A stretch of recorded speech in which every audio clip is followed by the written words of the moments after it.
Olá, amigos! Sejam todos muito bem-vindos aqui ao Papo de Amigo. Esse é o podcast realizado pelo Amigos do Mercado, que é gravado aqui nos estúdios da Content Club e que tem a ANEEL como patrocinadora mantenedora. Obrigado aí aos amigos da ANEEL e obrigado a você que está aí nos assistindo. Afinal de contas, é para você que a gente faz esse negócio aqui. Se você está chegando pela primeira vez, me permita que eu me apresente. Meu nome é Marcos Braga. Eu estou aqui sempre tocando essas conversas aqui e nunca estou sozinho. Sempre estou na companhia do meu amigo, do meu irmão Luciano Taviani. E aí, Lu?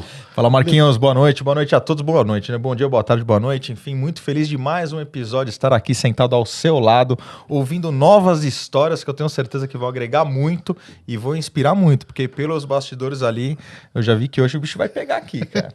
Lu, bom dia, boa tarde, boa noite, boa madrugada. As pessoas assistem no horário que elas quiserem. Assistem e ouvem, né? Igual você ouve lavando louça. Lavando né? louça, cara, com fonão lá, cara, entra no meu mundinho. Ó, mão da porra, Marquinhos. Muito bom, muito bom. Muito bom, Lu. Lu, sabe, cara, é a nossa conversa número 83. Quem diria, hein? Cara, quem diria, meu? Olha, são muitos assuntos já passaram por aqui. Vale vocês que estão chegando agora, dá uma olhadinha lá no nosso canal, seja do YouTube, seja do Spotify, seja de onde for, para você ver as conversas que já passaram por aqui. Tá? A ideia é que a gente traga profissionais do mundo da comunicação que a gente tanto admira e conheça as histórias deles. Não só as histórias profissionais, né? Mas as histórias profissionais e principalmente as pessoais, né, Lu? E aqui a gente fala que a gente vai contar para você o que o LinkedIn jamais te contará, né? E já aproveitando, né, na parte blogueirinho, coloca aí o sininho, compartilha, clica aí, curte a nossa página. E Marcão... E não deixa a gente falando sozinho. Exatamente, comenta aí se você em algum momento da carreira passou por essas duas celebridades que estão aqui hoje. E Marcão, a gente tem dica de episódio para dar pro pessoal aqui? Cara, tem. A gente sempre dá 3 dicas de episódio, tá? Então vamos lá, primeira dica. Primeiro, o do episódio mais quente.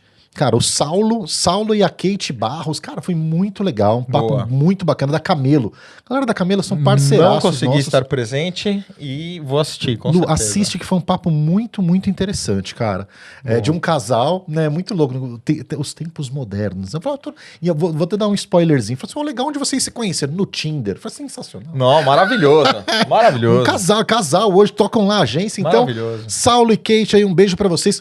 Lu, vou lembrar agora de um das antigas. Hein? Então vamos lá. Fábio Braza. Nossa, golaço.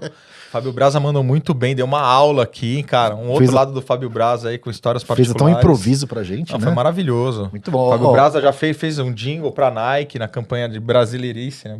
Brasilidades. E a galera falou pra lembrar também do episódio 36. Felipe Andrade e Edu Leite. Edu Luque. Edu Luque, filho da Cidinha e do Eduardo Araújo. Tá vendo aí? Manda muito bem. A galera tá com a memória boa aqui. Voando aí, fazendo altas produções, muito legal. Foi um episódio bem bacana também, inesquecível. Muito boa. Muito bom. Você também quer dar uma dica? Eu falei, putz, vocês precisam relembrar o episódio tal, comenta. Porque quando vocês comentam, quando vocês interagem, a gente gosta de mandar beijo pra vocês. Inclusive, eu quero mandar um beijo aqui pro Edson Caetano, pro Rodrigo Rosseto e pra Jade Jimenez. Muito bom. Que interagiram aí nos últimos episódios nossos aquilo. Muito bom, Marcão. Muito bom, hein? Introdução feita. Serviços dados aqui. Muito bom, cara. Tá? Muito então, o seguinte, galera. Agora, vamos receber, Lu, com aquela empolgação. Com aquele calor maravilhoso. Com aquele calor, pra já entrar com a voz aquecida, receber aqui com uma salva de palmas o nosso amigo Renato Costa. Palmas para o Renato Costa. Grande Renato, bem-vindo, cara. Alto aplaudir também. Bem-vindo. Que honra ter você aqui, Renatão. Obrigado, o prazer é meu. Obrigado pelo convite. Muito feliz de estar aqui com vocês. Parabéns pelo projeto. Muito legal, muito inspirador. Uma honra pra mim estar aqui hoje. Olha a voz do cara. Não, Renatão... Eu falei, meu... Carreira reserva pode ser de locutor, né? E o Renatão já tá jogando em casa, né? Cara, jogando em casa, já conhece o terreno aqui. Muito bom, vamos falar mais desse projeto também lá na frente. Renato, primeiro, muitíssimo obrigado, cara. Obrigado pela confiança de vir aqui, dividir a sua história de vida com a gente, bater esse papo com a gente. Né? A gente estava te explicando ali antes do programa começar, quero explicar agora para quem tá na nossa audiência. É o seguinte, meu. A gente escolhe quem que a gente quer trazer aqui. Outro dia me perguntaram, falei assim, Michael, qual é o critério que você joga? O critério é o seguinte, a gente chama quem a gente quer. Cara, que moral, hein? Que moral, hein? É assim que funciona o podcast, meu amigo. Né? Então, a gente chama quem a gente quer, só que a gente também é um convite que se estende aos amigos. Né? Então, a gente convida, só que é o seguinte, a gente chamou 83. Né? Então, para você, cara, só podia chamar uma pessoa. Me conta como é que foi esse seu processo para decidir. Sei que você não decidiu na hora. Renatão não decidiu. Renato, isso foi difícil. Foi, putz, meu. Deixa eu pensar aqui. Deixa eu pensar aqui e tal. Como é que foi essa decisão e quem que você chamou? Bom, é decisão difícil, né? Chamar um amigo só, o resto fica todo mundo com ciúmes, Exatamente, a ideia é essa. Não, mas eu acho que eu não poderia chamar outra pessoa. É uma pessoa que eu conheço há muito tempo, que a gente fez faculdade junto, na verdade, né? E a gente trabalha junto já... Quantos anos? Mais de 15 anos. Mais de 15 anos. Caramba. Já trabalhamos juntos, acho que em 5 ou 6 empresas diferentes. Então, além de ser um dos meus melhores amigos, a gente trabalha junto há muito tempo, me conhece muito bem, uma das pessoas que melhor me conhece. Tem um defeito só que é palmeirense. Mas tirando isso... O convidado que já chega desrespeitando o moderador, eu preciso rever essas coisas. Eu devia ter perguntado antes, né? E aí, Renatão? Eu tenho que anunciar quem que é? Por favor, com aplauso, vamos recebê-los com aplauso também. Com aplauso também. Então eu chamei meu amigo Victor Agostinho. Grande Victor Agostinho. Bem-vindo, Vitor. Vitor, que responsabilidade, hein, meu amigo? Pois é, agora depois dessa introdução aí, jogou uma pressão grande aqui pra mim, né? Maravilhoso. Não, mas fico muito feliz pelo convite do Renato, de estar aqui com vocês também. É uma honra estar aqui e é uma honra receber esse convite. É óbvio que é recíproco, é um dos meus melhores amigos também. Estou muito feliz de estar aqui e acho que a gente vai ter um bom papo aqui, boas histórias, com certeza. E a gente tem sempre uma curiosidade de saber como que foi como esse convite chegou para você. Ele te mandou uma mensagem de WhatsApp, ele passou lá na mesa e falou assim, só vem que eu te conto no caminho o que é. Vou contar. Ele falou, coloca na sua agenda tal dia aí. Não foi uma intimação, não, foi só um convite. Não, pior que foi só um convite. Eu fui pra praia esse final de semana, né, ele mandou uma mensagem. Você vai estar em São Paulo segunda? Porque hoje em dia todo mundo dá aquela esticada. Eu falei, não, vou estar em São Paulo sim. Ele falou, fui convidado, tem um podcast para ir aqui, você é meu convidado, você topa aí? Eu respondi, topo, claro. Nem perguntei, nem hora, nem dia. pestanejar. Nada, falei, topo, claro. E aí ele falou, tá bom, depois te mando os detalhes e maravilhoso, enfim, tudo certo, cara. tô aqui. Pô, não tinha como recusar, né? Cara, É melhor amigo e chefe. Como é que eu não vou... Se ele recusasse, eu falo, se negar o convite meu, vai aceitar de quem? Eu não sei de quem. Pensei a mesma coisa. Então, eu tô recusando o chefe, eu dou amigo, eu dos dois. É melhor não arrumar briga nesse caso, né? Não, e o cara é forte também, né? Exato, São três problemas. Muito bom, Vitor, muito bom. Muito bom. E é o seguinte, aqui a gente vai compartilhar a história de vocês. É um podcast voltado muito para o setor da publicidade. A nossa comunidade é uma comunidade de profissionais de comunicação, de propaganda. E adivinha, Lu, o que o pessoal da propaganda gosta de fazer? Nossa, casa de ferreiro, espeto tem que ser de ferro, Marquinhos. Não pode ser espeto de pau. Então tem que fazer propaganda, tem que fazer... Aliás, alguém tem que pagar essa bagaça aqui, né? Pois é, cara. Se vocês viriam aqui num podcast de publicidade, você tem que ver publicidade acontecendo ao vivo, né? Então eu já quero convidar aqui os nossos amigos, porque eu gosto muito de fazer os merchans aqui, porque a gente também fala dos nossos amigos, exatamente, né, cara? Daquelas empresas que apoiam o que a gente faz, que estão com a gente, não só no podcast, quem apoia a gente no podcast também apoia em outras iniciativas, mas como estamos hoje falando do Papo de Amigo, vamos falar dos apoiadores aqui do Papo de Amigo. Quero começar para falar da casa, né? Vamos falar da Content Club. Falei que a gente está aqui diretamente dos estúdios da Content, mas quero te falar que, cara, a Content é muito mais do que um estúdio. É uma empresa que nasce sendo uma agência de marketing de influência, mas evolui para algo muito mais impactante. Hoje eles têm 4 frentes de negócio super bem desenvolvidas, né? Que eu quero falar, sabe, no detalhe de cada uma delas. Muito né? bom, a começar pela Content, marketing de influência, pela Content Influencer, né? Que é você que deseja ter a sua marca associada ao universo dos criadores de conteúdo, aproveitar a potência que esses profissionais têm. Vale falar com a Content Club. Vale falar com a Content Influencer, porque eles conhecem muito a respeito desse assunto e vão te direcionar, te fazer o planejamento, enfim, fazer com que sua marca utilize o seu recurso de forma muito mais otimizada, tá? Trabalhando aí com os melhores influenciadores e fazendo sua mensagem chegar no momento e na ocasião que ela precisa chegar.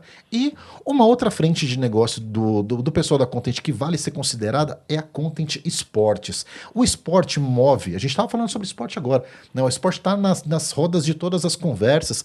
E as marcas que sabem aproveitar muito bem disso têm ótimos resultados. E eles são especialistas nisso. Então você quer entrar numa narrativa voltada ao esporte, não só sobre o futebol, sobre esporte no geral, vale falar com o pessoal da Content, na frente de negócio ali da Content Sports, porque eles são feras nisso daí, tá? E agora, falando sobre a Content Studio, putz, onde a gente está, né? Vocês estão vendo a gente aqui num formato de mesa de podcast, mas não é o único tipo de produção que eles fazem, não. Esse próprio estúdio aqui pode estar desenhado de formatos diferentes. A produção de conteúdo fora daqui também é uma possibilidade. Então, pensou em conteúdo, fale com a Content Studio. E agora, para fechar aqui, Content Social Hub. A sua mensagem precisa chegar no público certo. Então, se você já tem aí o seu conteúdo, vale a pena falar com eles. Para que vocês tenham a sua campanha direcionada para o público correto, na intensidade que deve ser colocada, aproveitando muito bem o seu recurso de investimento. Então, fale com o pessoal da Content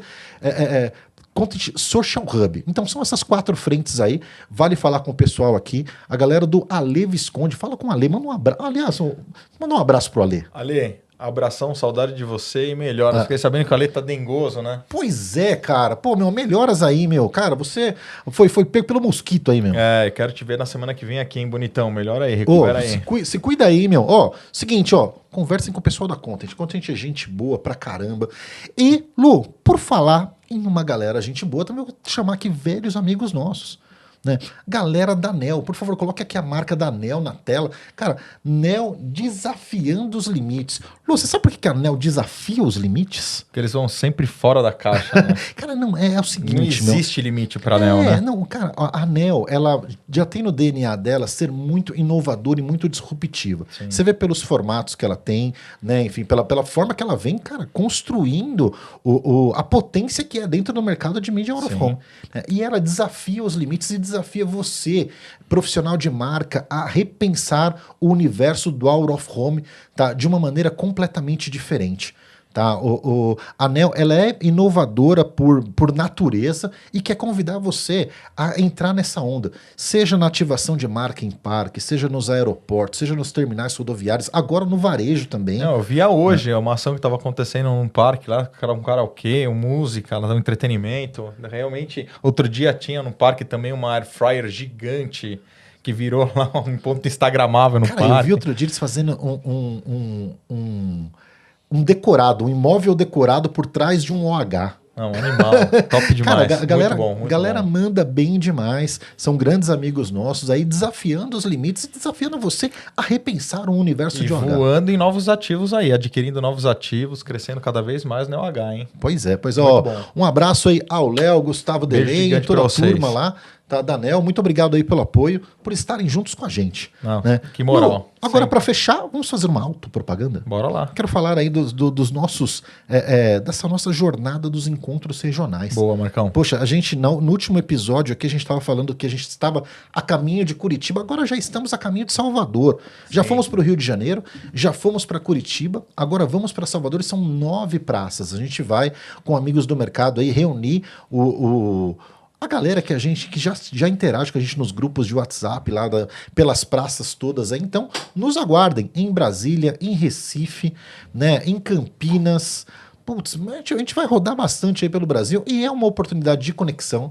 Tem um espaço interessante para o patrocinador deixar ali o seu recado, né? Então convido vocês a estarem ali sendo os anfitriões junto com a gente, passando o recado de vocês também, ou para vocês que estão na praça ou que estarão passando pela praça para se juntarem a nós ali. São encontros muito bacanas, vocês estão vendo cenas aí dos nossos últimos encontros e tal. Quero que vocês estejam com a gente nos próximos. São noites recheadas de grande conteúdo, grandes amizades, resenhas, networking, boa comida e bebida. Muito bom. É uma noite muito especial, Marcão. Muito bom, Lu, muito bom. Então, os nossos amigos estarão com a gente lá, ó. Quero ver vocês nos encontros regionais. Beleza, Lu? Bora lá. Ó, seguinte.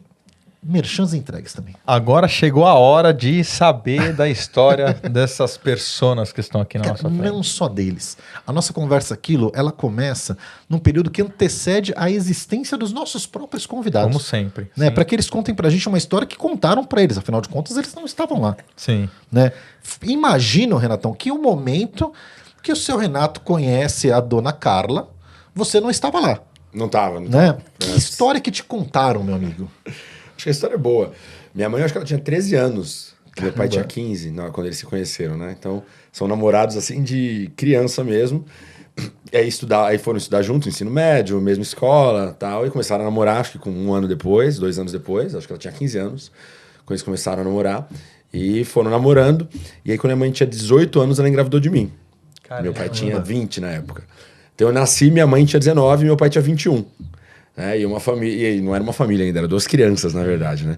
Nenhum dos dois estava formado no ensino médio ainda. E uma situação muito difícil, porque a família foram morar num quarto na casa da minha avó, que minha avó também era jovem, porque quando minha mãe nasceu, minha avó tinha 19 também. Caramba. Então minha avó foi vó com 38. Caraca. Quando eu nasci, minha avó tinha 38 anos. Era super Família jovem. Super jovem, né? E aí foram à luta, meu pai e minha mãe, porque eles não tinham terminado escola ainda e foram trabalhar de qualquer coisa, porque tinha uma criança agora para cuidar. E eles né? moravam em São Paulo. A gente morava em São Bernardo. São Bernardo? Nasci em São Bernardo. E aí foram trabalhar. Meu pai foi trabalhar em banco, minha mãe fazia bolo, fazia coxinha, fazia um monte de coisa. E foram tocando a vida. É. Mas a história deles é bonita, porque eles estão juntos até hoje. Na verdade, eles separaram, voltaram, mas no fim eles estão juntos até hoje. Tirando os períodos sabáticos. Período sabático do casamento. Período reflexivo. Pois é. Abriram o relacionamento na época que nem existia isso. como são modernos eles, né? Que legal, bom, meu. cara. Cara, você sabe que você tá falando de idades aí que se assemelham muito à minha própria história, sabe? Minha família também é uma família muito jovem, e que, cara, tem toda essa dificuldade, né, de você criar uma criança muito nova lá, tal. Opa, peraí, estamos ligando aqui, ó. De cuidar de uma criança muito nova, mas também tem todos os sabores que é de você poder ter juventude para isso. Eu tenho uma foto, cara, que eu olho pra essa foto e falo assim, cara, eu não consigo identificar muito. Aliás, eu não consigo identificar um amigo que tem uma foto parecida com essa, que é um jogo de futebol onde jogou pra valer, tipo assim, jogou sério, tá? Eu, meu pai e o meu filho. Uau. Nossa. Né, cara, jogando junto, as 3 gerações jogando pra valer, né? E, cara, é a vantagem de você ter pais novos. Imagina que você curtiu aí também os seus pais de uma maneira interessante, né? Não, com certeza, porque quando eu tinha, sei lá, 12, 15, eles tinham 30 e pouquinhos, né? Então estavam no flor da idade. Então foi realmente, minha infância foi muito boa, porque meus pais acompanharam em tudo, né? Andavam de bicicleta junto, jogavam bola junto, fazia tudo junto. Então, por esse lado é bem legal. Você tem mais irmãos, Renatão? Eu tenho uma irmã mais nova, 4 anos mais nova, a Marjorie, que acabou de ser mãe, faz 4 meses que ela foi mãe. Legal. Nasceu o primeiro bebê. E é isso, eu ela, meu pai e minha mãe, esse é o core. E aí você, quando criança, você estudava... Como é que era a tua infância? Você era um cara já comunicativo e Zero, tal? eu era muito tímido. Tímido? Muito, completamente. Mas era a turma do fundão ou da turma da frente? Não, assim, eu tinha um problema grave, porque eu não era nem nerd e nem popular. Né? Era péssimo. Então eu não tinha amigos, mas também não era Você ficava nerd. na Berlinda. Então eu não servia para ser amigo dos nerds e não era amigo dos populares, então eu não tinha amigo nenhum. Né? E eu estudava em escola pública e tal, mas eu tinha muita dificuldade de comunicação. Muito. Não sei porquê, na terapia eu não consegui entender ainda, já faço terapia há bastante tempo. Mas eu só era tímido, não conseguia falar, não conseguia criar amigo, não conseguia. E eu era gordinho ainda por cima. Então eu não podia jogar bola, porque eu não era bom e não conseguia correr. Sim.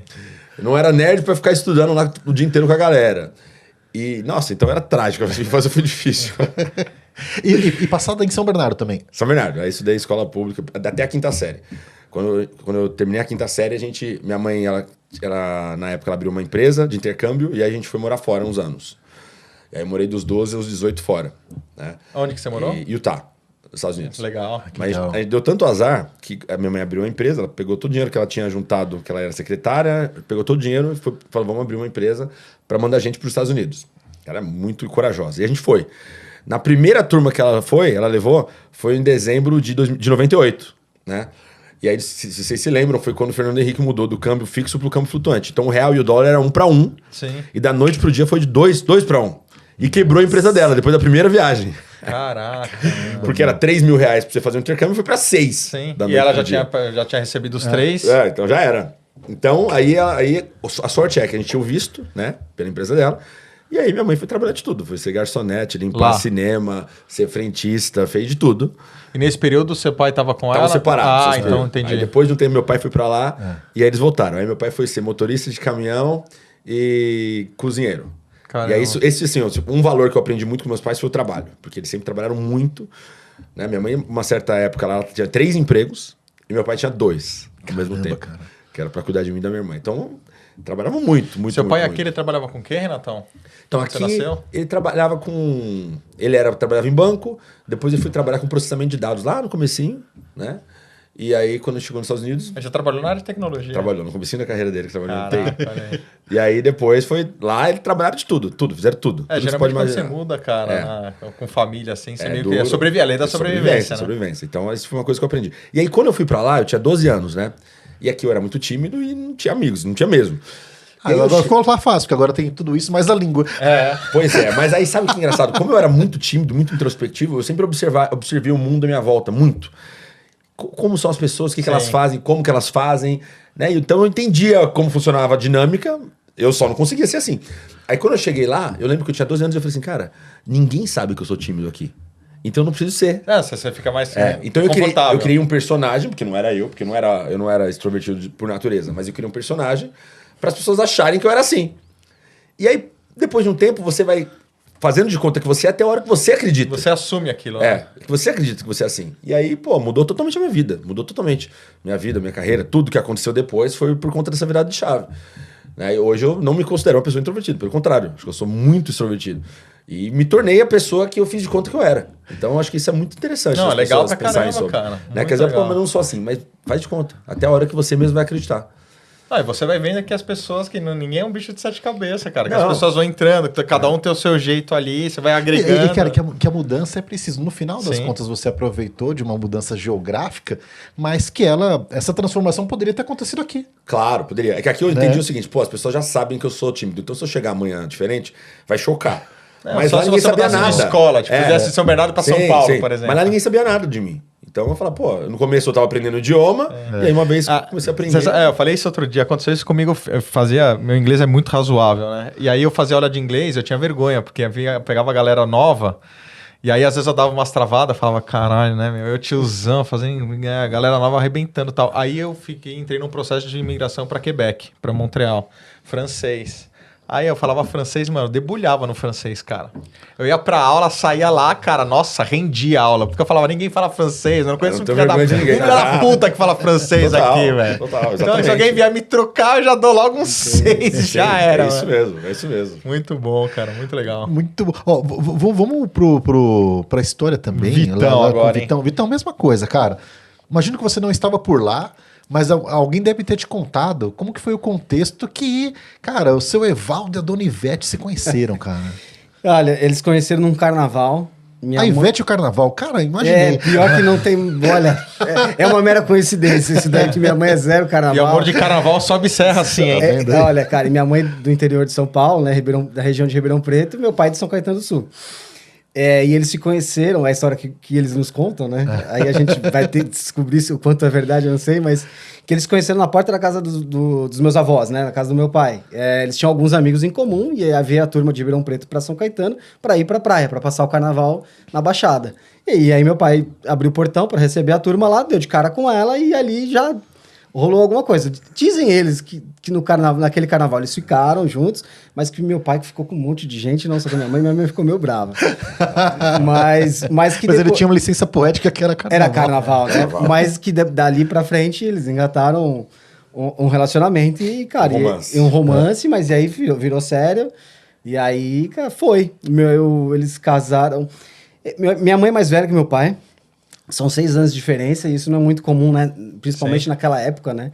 Acho que meu pai, eu não lembro exatamente quantos anos eles tinham, mas o meu irmão, eu tenho um irmão mais velho, ele nasceu, acho que meu pai tinha 21 anos e minha mãe 27. E aí eles passaram os primeiros meses lá em Ribeirão Preto com a família da minha mãe para ajudar. Ela trabalhava também lá num banco. E aí depois eles vieram para cá, para São Caetano, definitivamente. E aí, 3 anos depois, eu cheguei. E seu pai trabalhava com o quê? Meu pai, meu avô tinha uma relojoaria no centro de São Caetano. Tá. Meu pai trabalhava com ele, né, naturalmente, até que em algum momento ele cansou do comércio, enfim, não sei, ele desistiu disso. e passou a trabalhar por conta, né? Passou a ser representante comercial de algumas marcas de relógio, enfim, já chegou a ter pizzaria também, teve bastante coisa. Mas Teve hoje suas aventuras. hoje ele continua autônomo, nunca mais voltou, nunca mais trabalhou fixo para nenhuma grande empresa, grande marca, ele segue assim até hoje. E a minha mãe deixou de trabalhar por muitos anos para ficar com a gente, e aí chegou num momento, acho que provavelmente na época da pizzaria, que as coisas... A pizzaria não deu certo, né? Então as coisas complicaram um pouco. Ela voltou a trabalhar, começou fazendo faxina, assim, para vizinhos, enfim. E ela passou num concurso na prefeitura de São Caetano para trabalhar em escola. E ela tá lá até hoje. Ela disse que esse ano se aposenta, oficialmente. Ela é auxiliar, né? A famosa tia, né? Sim. A tia é a tia Ivete. É a que bota a ordem na mais galera, que o professor, né? inclusive. Caramba, e que colégio que ela É um trabalhava? colégio municipal em São Caetano. Mas qual que é? Você lembra? Putz, cara, como é que chama? Aquela já mudou tanto. Tem um colégio que chama Santos Dumont. Sim, Bom, você deve não, porque eu sou de São Caetano. Ah, tá. É na Paraíso ali. Eu acho que Santos Dumont, que antigamente era um centro de artes ali. Enfim, virou um colégio. Ela trabalhou na Alcina também, você deve conhecer, porque eu estudei lá. Então eu estudava no mesmo colégio que minha mãe trabalhava, cara. Isso era já matar a aula. Pra matar a aula, eu tinha que combinar com ela. Falou, mãe. E acontecia. Putz, tava muito frio, chovendo. Você imagina a Ivete mandando todo mundo subir do intervalo lá. Galera, já tocou a sirene, subiu, Vitor. Vamos, porque eu já... Vamos, porque, cara, hoje eu não tinha muita escolha. Vai pegar. Eu tinha que ir junto, né? Mas tinha suas vantagens, né? A lancheira, né? Pô, o café da manhã no intervalo, o meu tava... Era o melhor, sempre. O meu era o melhor, o almoço. Pegavam menos no meu pé, acho que no geral, os professores, enfim, acho que tinha algumas... Tinha essas vantagens aí, mas... Ô, Vitão, era complicado com a turma. você falou que você tem mais irmãos. Tenho mais um irmão. O irmão mais velho. O irmão mais velho, Bruno. São 3 anos de diferença. Cara, também é da área de tecnologia, meu irmão. E você era da pá virada? Você era mais quieto, introvertido? Eu acho que é um processo quase que oposto, eu diria. Eu era muito mais comunicativo, vamos dizer assim. Eu tinha 200 amigos, sabe? Todo mundo era meu amigo.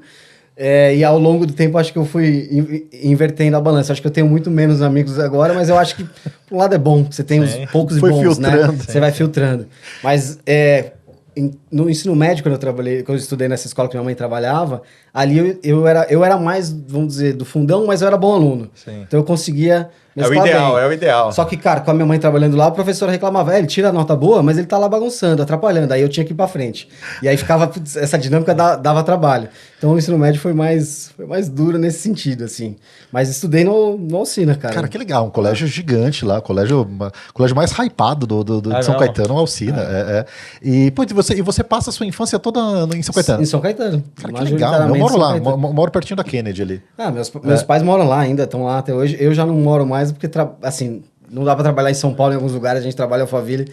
Não é a primeira vez que eu trabalhar morando no ABC, cara. É muito desgastante. Eu atendi o São longe, Caetano cara. numa época comercial, que eu trabalhava no Diário de São Paulo, e eu vou te falar que eu tenho saudade de uma coisa, do Vivano.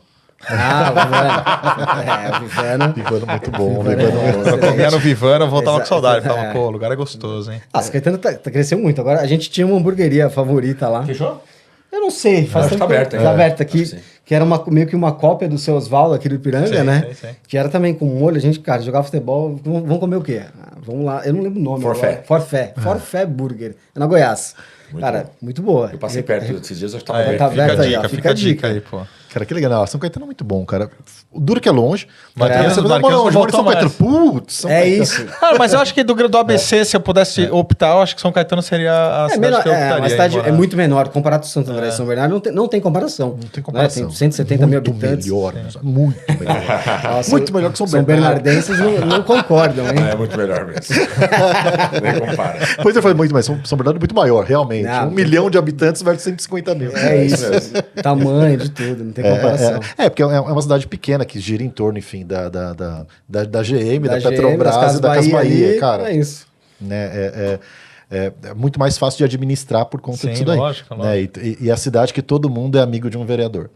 Imagina. É a né? única cidade, porque é uma única cidade que eu conheço que tem mais vereador do que bairro. Sabia disso? Eu nunca fiz essa conta, mas é bem provável. Tem mais. Porque todo mundo é amigo de um vereador. Aliás, de mais de um. Quem nasceu lá é Conhece, amigo dá pra falar meia dúzia. uma meia dúzia aqui.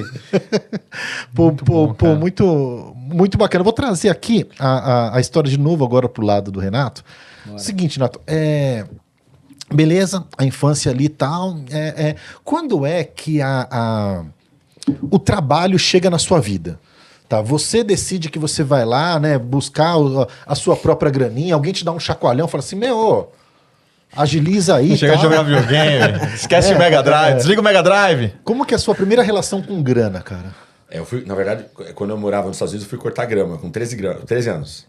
Então tinha acampamento de igreja, tinha que virar. E lá nos Estados Unidos a galera se vira mesmo, né? Sim. Pô, o pai dá 12, 13 anos, meu filho, vai se virar, faz alguma coisa, entrega jornal na rua, faz alguma coisa. Então eu comecei a cortar grama pra galera da igreja lá, né, pro pastor da igreja, pros irmãos lá da igreja, e comecei a pegar uma grana. Aí com 14 eu comecei a ajudar no verão, que era férias, né? Férias escolares são no verão, a instalar telhado, que tem aquelas placas de asfalto queimado, né? Que você coloca no telhado nos Estados Unidos. Então eu comecei a ser ajudante de telhado. E aí com 15 anos e 9 meses eu comecei a trabalhar no restaurante. Aí eu fui lavar louça e limpar a mesa. Depois eu fui trabalhar no caixa e depois virei garçom. Então, tipo, dos 13 em diante eu já fui trabalhar. E aí, quando a gente volta pro Brasil, vou fazer faculdade e começo a fazer direito. Caraca, você começou a faculdade de Direito, Renatão. Fiz uma de Direito. Fui incentivado pela minha avó e pela minha mãe a fazer Direito. E aí, assim, parte do direito que eu gostava era o tribunal. Então fazia apresentação, né? Defender Sim. tese. Nossa, a parte eu adorava. Agora todo o resto eu odiava. Né? Pô, Não, tem que ler pra tem que cacete. decorar lei, Nossa. jurisprudência, casos antigos, horrível. Ó, não, achei muito ruim. Aí fiz um ano, odiei e parei. E aí eu parei porque eu só queria jogar videogame mesmo. Queria fazer mais nada. Eu falei, nossa. Que videogame Pô, que era da época? era PlayStation. PlayStation né, 1 ou 2? Já era um. Dois, acho que era 2. Eu falei, cara, não quero Jogava mais. Max Payne, E aí, jogava o que eu fazia? Punisher. Eu dava aula de inglês, né? Porque eu tinha voltado falando inglês melhor que português na época. Acho que ainda falo. Eu brinco, né? Que eu só estudei português até a 5ª série. Nunca mais estudei português. Às vezes ele pergunta, como é que fala isso em português mesmo? Então, ó, tudo que eu aprendi depois foi lendo, assistindo Sim, coisa e sim. tal. Mas eu nunca estudei português depois da 5ª série. Então eu sempre falo, se eu errar, tem uma desculpa, tá? Por favor. Aí eu falei, bom, agora eu preciso ganhar tempo, né? Porque minha mãe vai ficar enchendo meu saco pra voltar a estudar. Porque até então, eu tinha 18 para 19 anos e nunca ninguém na minha família tinha se formado na faculdade. Nenhum tio, nenhum primo. Caraca, ninguém, cara. né? Então minha mãe ela falou duas coisas pra mim, né? Quando eu comecei a crescer. Ela falou assim, você tem que me prometer duas coisas. Você não vai engravidar ninguém E que você vai fazer e uma que você vai terminar uma faculdade. faculdade. Que legal. Só isso. Porque todo mundo na família tinha casado grávido e ninguém tinha se formado na faculdade. Ninguém. Aí eu falei, tá bom. Então Você ia ser o case da eu ia ser o família. case. Aí beleza. Aí eu fiz uma direito de e falei, agora eu preciso ganhar um tempo com ela. E ela volta pra faculdade, volta pra faculdade. E na época eu tinha um que ele tava fazendo um cursinho pra fazer TI na FATEC, né? Aí eu perguntei pra ele como era, tal. Ele falou, a faculdade acabou de... A FATEC tava no 2º semestre em São Bernardo só. Acabou de abrir aqui, tem uma turma só, então eu vou fazer um cursinho aqui porque é difícil entrar, tal. Aí eu falei, nossa, Centro perfeito. Paula Souza, né? Eu falei, perfeito, porque é difícil entrar. Sim. Eu tento, não consigo e ganho mais um tempo com a minha mãe. Essa é a estratégia Plano infalível. perfeito, porque eu não quero fazer TI, afinal das contas eu não quero fazer TI. Né? Aí, bom, eu lembro que o dia do vestibular foi em 2006, durante a Copa do Mundo, e tava jogando Portugal e Holanda, aquele jogo que foi 4-3 pra Holanda, um jogo incrível. Fantástico. Né? Acho que quartas ou semifinal da Copa, se eu não me engano. E eu fiz correndo a prova porque eu queria ir pra casa assistir o jogo. Tava nem aí com a resposta. Bom, moral da história. Meu amigo que fez o cursinho não passou e eu passei. Caraca, mano. E eu falei, caramba, agora eu vou ter que cursar esse negócio aqui, cara. Puta, paz. E eu falei pra minha mãe, bem passei. Aí ela toda feliz, eu falei, nossa. Coitada, só ela sabe. Aí, bom, beleza. Eu falei, agora tem que estudar. Comecei a estudar e eu precisava arrumar um primeiro emprego, né? Precisava trabalhar, porque eu não queria mais dar mais aula, porque a aula é muito chato, né? Dar aula de inglês, principalmente, individual, é muito chato. Pra mim era pesado, né? Mas eu precisava trabalhar com alguma coisa, né? Precisava pagar o seguro do carro, precisava me virar. E aí meu sonho, eu tinha feito as contas, meu sonho era ganhar R$1.200. Falei assim, ó, se eu ganhar R$1.200 eu consigo pagar a prestação do carro, pagar o seguro, pagar a gasolina e ainda dar uns rolês de final de semana. Tudo que eu preciso da minha vida é R$1.200, né? Fica realizado. Bom, exato. Aí comecei a procurar, achei uma vaga de helpdesk e falei, beleza, tinha que falar inglês e espanhol, e eu falava. Eu falei, show, vou fazer em processo. Aí fiz as entrevistas e passei. E aí entrei na área de TI, comecei a trabalhar em helpdesk. E quantos anos você tinha? Tinha 18 anos. 18? 18 para 19. Tava no primeiro semestre da faculdade. Né? Aí, beleza. Aí, assim, Deus, a sorte, né? A oportunidade, tudo alinhou. Os planetas alinharam, literalmente. Porque eu entrei na Alcatel, que era a maior empresa de telecom do mundo na época, de 80 mil funcionários, né? Eu entrei em novembro. Em dezembro, a Alcatel anunciou que estava comprando a Lucent Technologies, que era um spin-off da AT&T nos Estados Unidos. Empresa gigantesca também. E aí, em fevereiro, o meu gerente de TI da área, mandou um e-mail para todo mundo falando assim: a gente precisa começar a trazer umas operações de back-office que estão em Chicago para o Brasil, porque aqui é muito mais barato, né? E não precisa. Então, o pessoal que atende espanhol e português na Lucent fica em Chicago. Não faz sentido, porque a gente atende espanhol e português aqui pro mundo inteiro. A gente atende Espanha, Portugal e toda a América Latina. Então alguém tem que ir lá para ser treinado e criar uma célula de atendimento aqui para Lucent. E aí eu preciso saber, no e-mail, né? Quem aqui, tinha 40 pessoas na área, fala inglês fluente e tem visto para os Estados Unidos. E aí eu era a única pessoa. Caraca, mano. Ou a pessoa falava inglês ou tinha visto. Não tinha ninguém que tinha os dois. Isso 20 anos atrás. Não era tão comum falar inglês e nem ter visto. Né? E eu era helpdesk primeiro nível, eu ganhava R$1.000. Aí eu lembro que o meu gerente me chamou e falou assim: olha. Só se você me der 200. Não, essa história do 200 é engraçada. Eu até topo, mas, cara, a gente precisa rever algumas coisas. Né? Essa história do 200 é engraçada porque uma semana depois que eu entrei na Alcatel, eu cheguei em casa e meu pai falou assim: olha, recebi uma ligação hoje aí, alguém te oferecendo um emprego. Aí eu falei: que emprego que era? Helpdesk, não sei o quê, pra ganhar quanto? Pra ganhar 1.200. Caraca, eu falei: show, cadê o telefone? Né? Não, eu falei que você acabou de começar a trabalhar, que você não tá interessado. Puta, cara. Falei: pai, 1.200, o salário dos meus sonhos. Aí eu fiquei no Alcatel. Aí o gerente me chamou e falou: olha, só tem você, eu não queria que fosse você, que você acabou de começar, mas não tem outra opção. Então não caga, porque senão é minha cabeça. Essa foi a expressão do gerente, um francês. E aí fui pra Chicago, fiquei 2 semanas lá, fiz os treinamentos, voltei pro Brasil, a gente criou a célula, contratou as pessoas, eu treinei e deu super certo. Super. Passou a ser a melhor célula de atendimento que a gente tinha. Que animal, cara. Pô, aqueles indicadores de helpdesk, né? First call resolution, abandono, aqueles negócios todos. E, pô, deu muito certo. E foi muito engraçado, porque eu aprendi coisa lá que eu não sabia explicar. Eu não sabia o que era, mas eu sabia ensinar. Sim. Então, como configura uma VPN no mundo da Lucent? Eu não sabia nem o que era VPN, mas eu sabia configurar. Sim. Né? Então, minha capacidade de analogia é boa. Então, deu muito certo. Aí o cara já me tirou do helpdesk. Falou: pronto, agora você não é mais helpdesk. Agora você vai trabalhar com projetos. Aí, beleza. Fui fazer um outro projeto que era migração de e-mail. Lotus Notes. Do Lotus Notes da IBM na época pro Exchange. Eu era responsável pela América Latina inteira. Todos os países eu tinha que fazer a migração. Também não entendia muito tecnicamente, mas consegui fazer. Fui para Dallas, aprendi umas coisas lá, voltei e fiz. Então, tipo, em 1 ano e meio, eu fiz 3, 4 projetos globais com a galera da França e dos Estados Unidos e tive uma super exposição. Aí, no meio do caminho, eu recebi uma proposta para trabalhar de coordenador no Einstein. Né? Aí cheguei pro meu chefe e falei: ó, eu tô indo, eu acho que eu vou embora, porque eu vou ganhar muito mais. Eu vou ganhar, tipo, R$2.500, que era um absurdo para alguém que queria ganhar 1.200. Tô rico já. Então é isso. Dobro. Aí ele falou: não vai, porque vai ter mudança aqui e eu tenho uma coisa boa pra você. Beleza.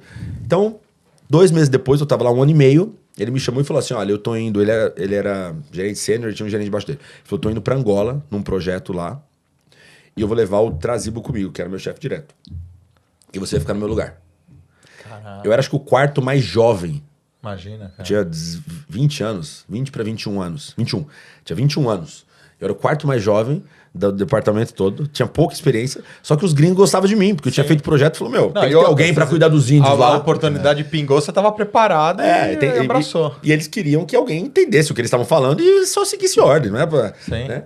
E aí virei gerente com 20 anos, o gerente mais jovem da história da empresa, de 80 mil funcionários. Caraca. Caramba. E aí, agora tem que aprender, né? Aí já era. Aí aqueles R$1.200 já tinha ficado lá atrás. Melhorou um pouquinho. E aí fui aprendendo. E aí eu comecei a lidar com liderança, né? Que era uma coisa... Sim. Que era o mais importante naquele momento, porque tecnicamente eu não conhecia muito, então precisava me apoiar. Tinha 4 coordenadores. Precisava me apoiar neles. Os 4 eram mais velhos que eu. Os 4 eram técnicos. Eram mais técnicos, né? E os 4 eram mais velhos do que eu. Sim. Então eu tinha que me apoiar neles, fazer com que eles confiassem em mim. E foi desenrolando. Caramba. Ô, Renato, deixa eu trazer agora pro Vitão, vamos eu quero trazer o ver Vitão. os primeiros passos, porque o Vitão é o seguinte, ele tava lá no Chico Mendes, né, tranquilão. Tocando violão lá, né? No Chico Mendes, curtindo a vida, né? E aí alguém chegou lá pra... skate, né? Ele tava lá curtindo a vida, o seu Evaldo falou assim, meu, e aí? Cara, Como é que foi o mundo profissional chegando pra você? eu não comecei tão cedo a trabalhar porque eu jogava futebol, né? Então eu queria tentar ser jogador de futebol. Mas Jogou eu no não era. AD? Jogou no São Caetano? Treinei um tempo lá, não cheguei a ser efetivado. Eu era goleiro, mas com essa minha altura toda aqui, a coisa não foi pra frente. Tentei cara. outras posições, mas aí faltou talento mesmo. Então meu pai me deixou, coitado, meu pai me levou pra fazer teste na Portuguesa, no Palmeiras, em tudo que é lugar, ele fazia esse corre comigo. E aí, quando acabou o ensino médio, eu tinha boas notas, todo mundo olhou e falou, e aí, o que você quer fazer, né? Como eu tava no esporte, eu falei, educação física. Aí eu fiquei pensando, eu vou fazer o quê da vida da educação física? Vou ser personal trainer, nada contra, mas eu falei, acho que não me vejo como personal trainer. Eu falei, putz, os caras que falam de futebol na TV não falam nada, vou ser jornalista esportivo. Fiz até um workshop lá, não gostei, não lembro qual faculdade, não gostei, falei, não é a minha. E aí vem isso é muito parecido. Minha mãe, tem a FATEC lá de São Bernardo, faculdade é pública, boa, por que você não faz o vestibular? Eu fiz um vestibular na vida, só um, foi esse. É a mesma coisa, eu olhei lá, passei, falei, puta, agora tem que ir. E pra qual curso que você fez? É tecnologia da informação com ênfase em negócios. ênfase em negócios, era isso. E aí eu falei, cara, bom, vamos lá, né? E aí corre matrícula, aquela correria toda. Comecei o curso, me dei bem, porque no colégio que eu estudei no Alsina, a partir do segundo ano você escolhia uma ênfase, né? E tinha algumas áreas, administração, publicidade, secretariado e processamento de dados. Eu olhei administração, falei, é o mais genérico aqui, não vai nem pra lá nem cá. E aí, cara, tinha um monte de matéria, contabilidade, estatística, tudo que eu fui ter no primeiro semestre da faculdade. Então, fui muito bem no primeiro semestre. E aí, continuei. E fui. Só que eu tava só estudando.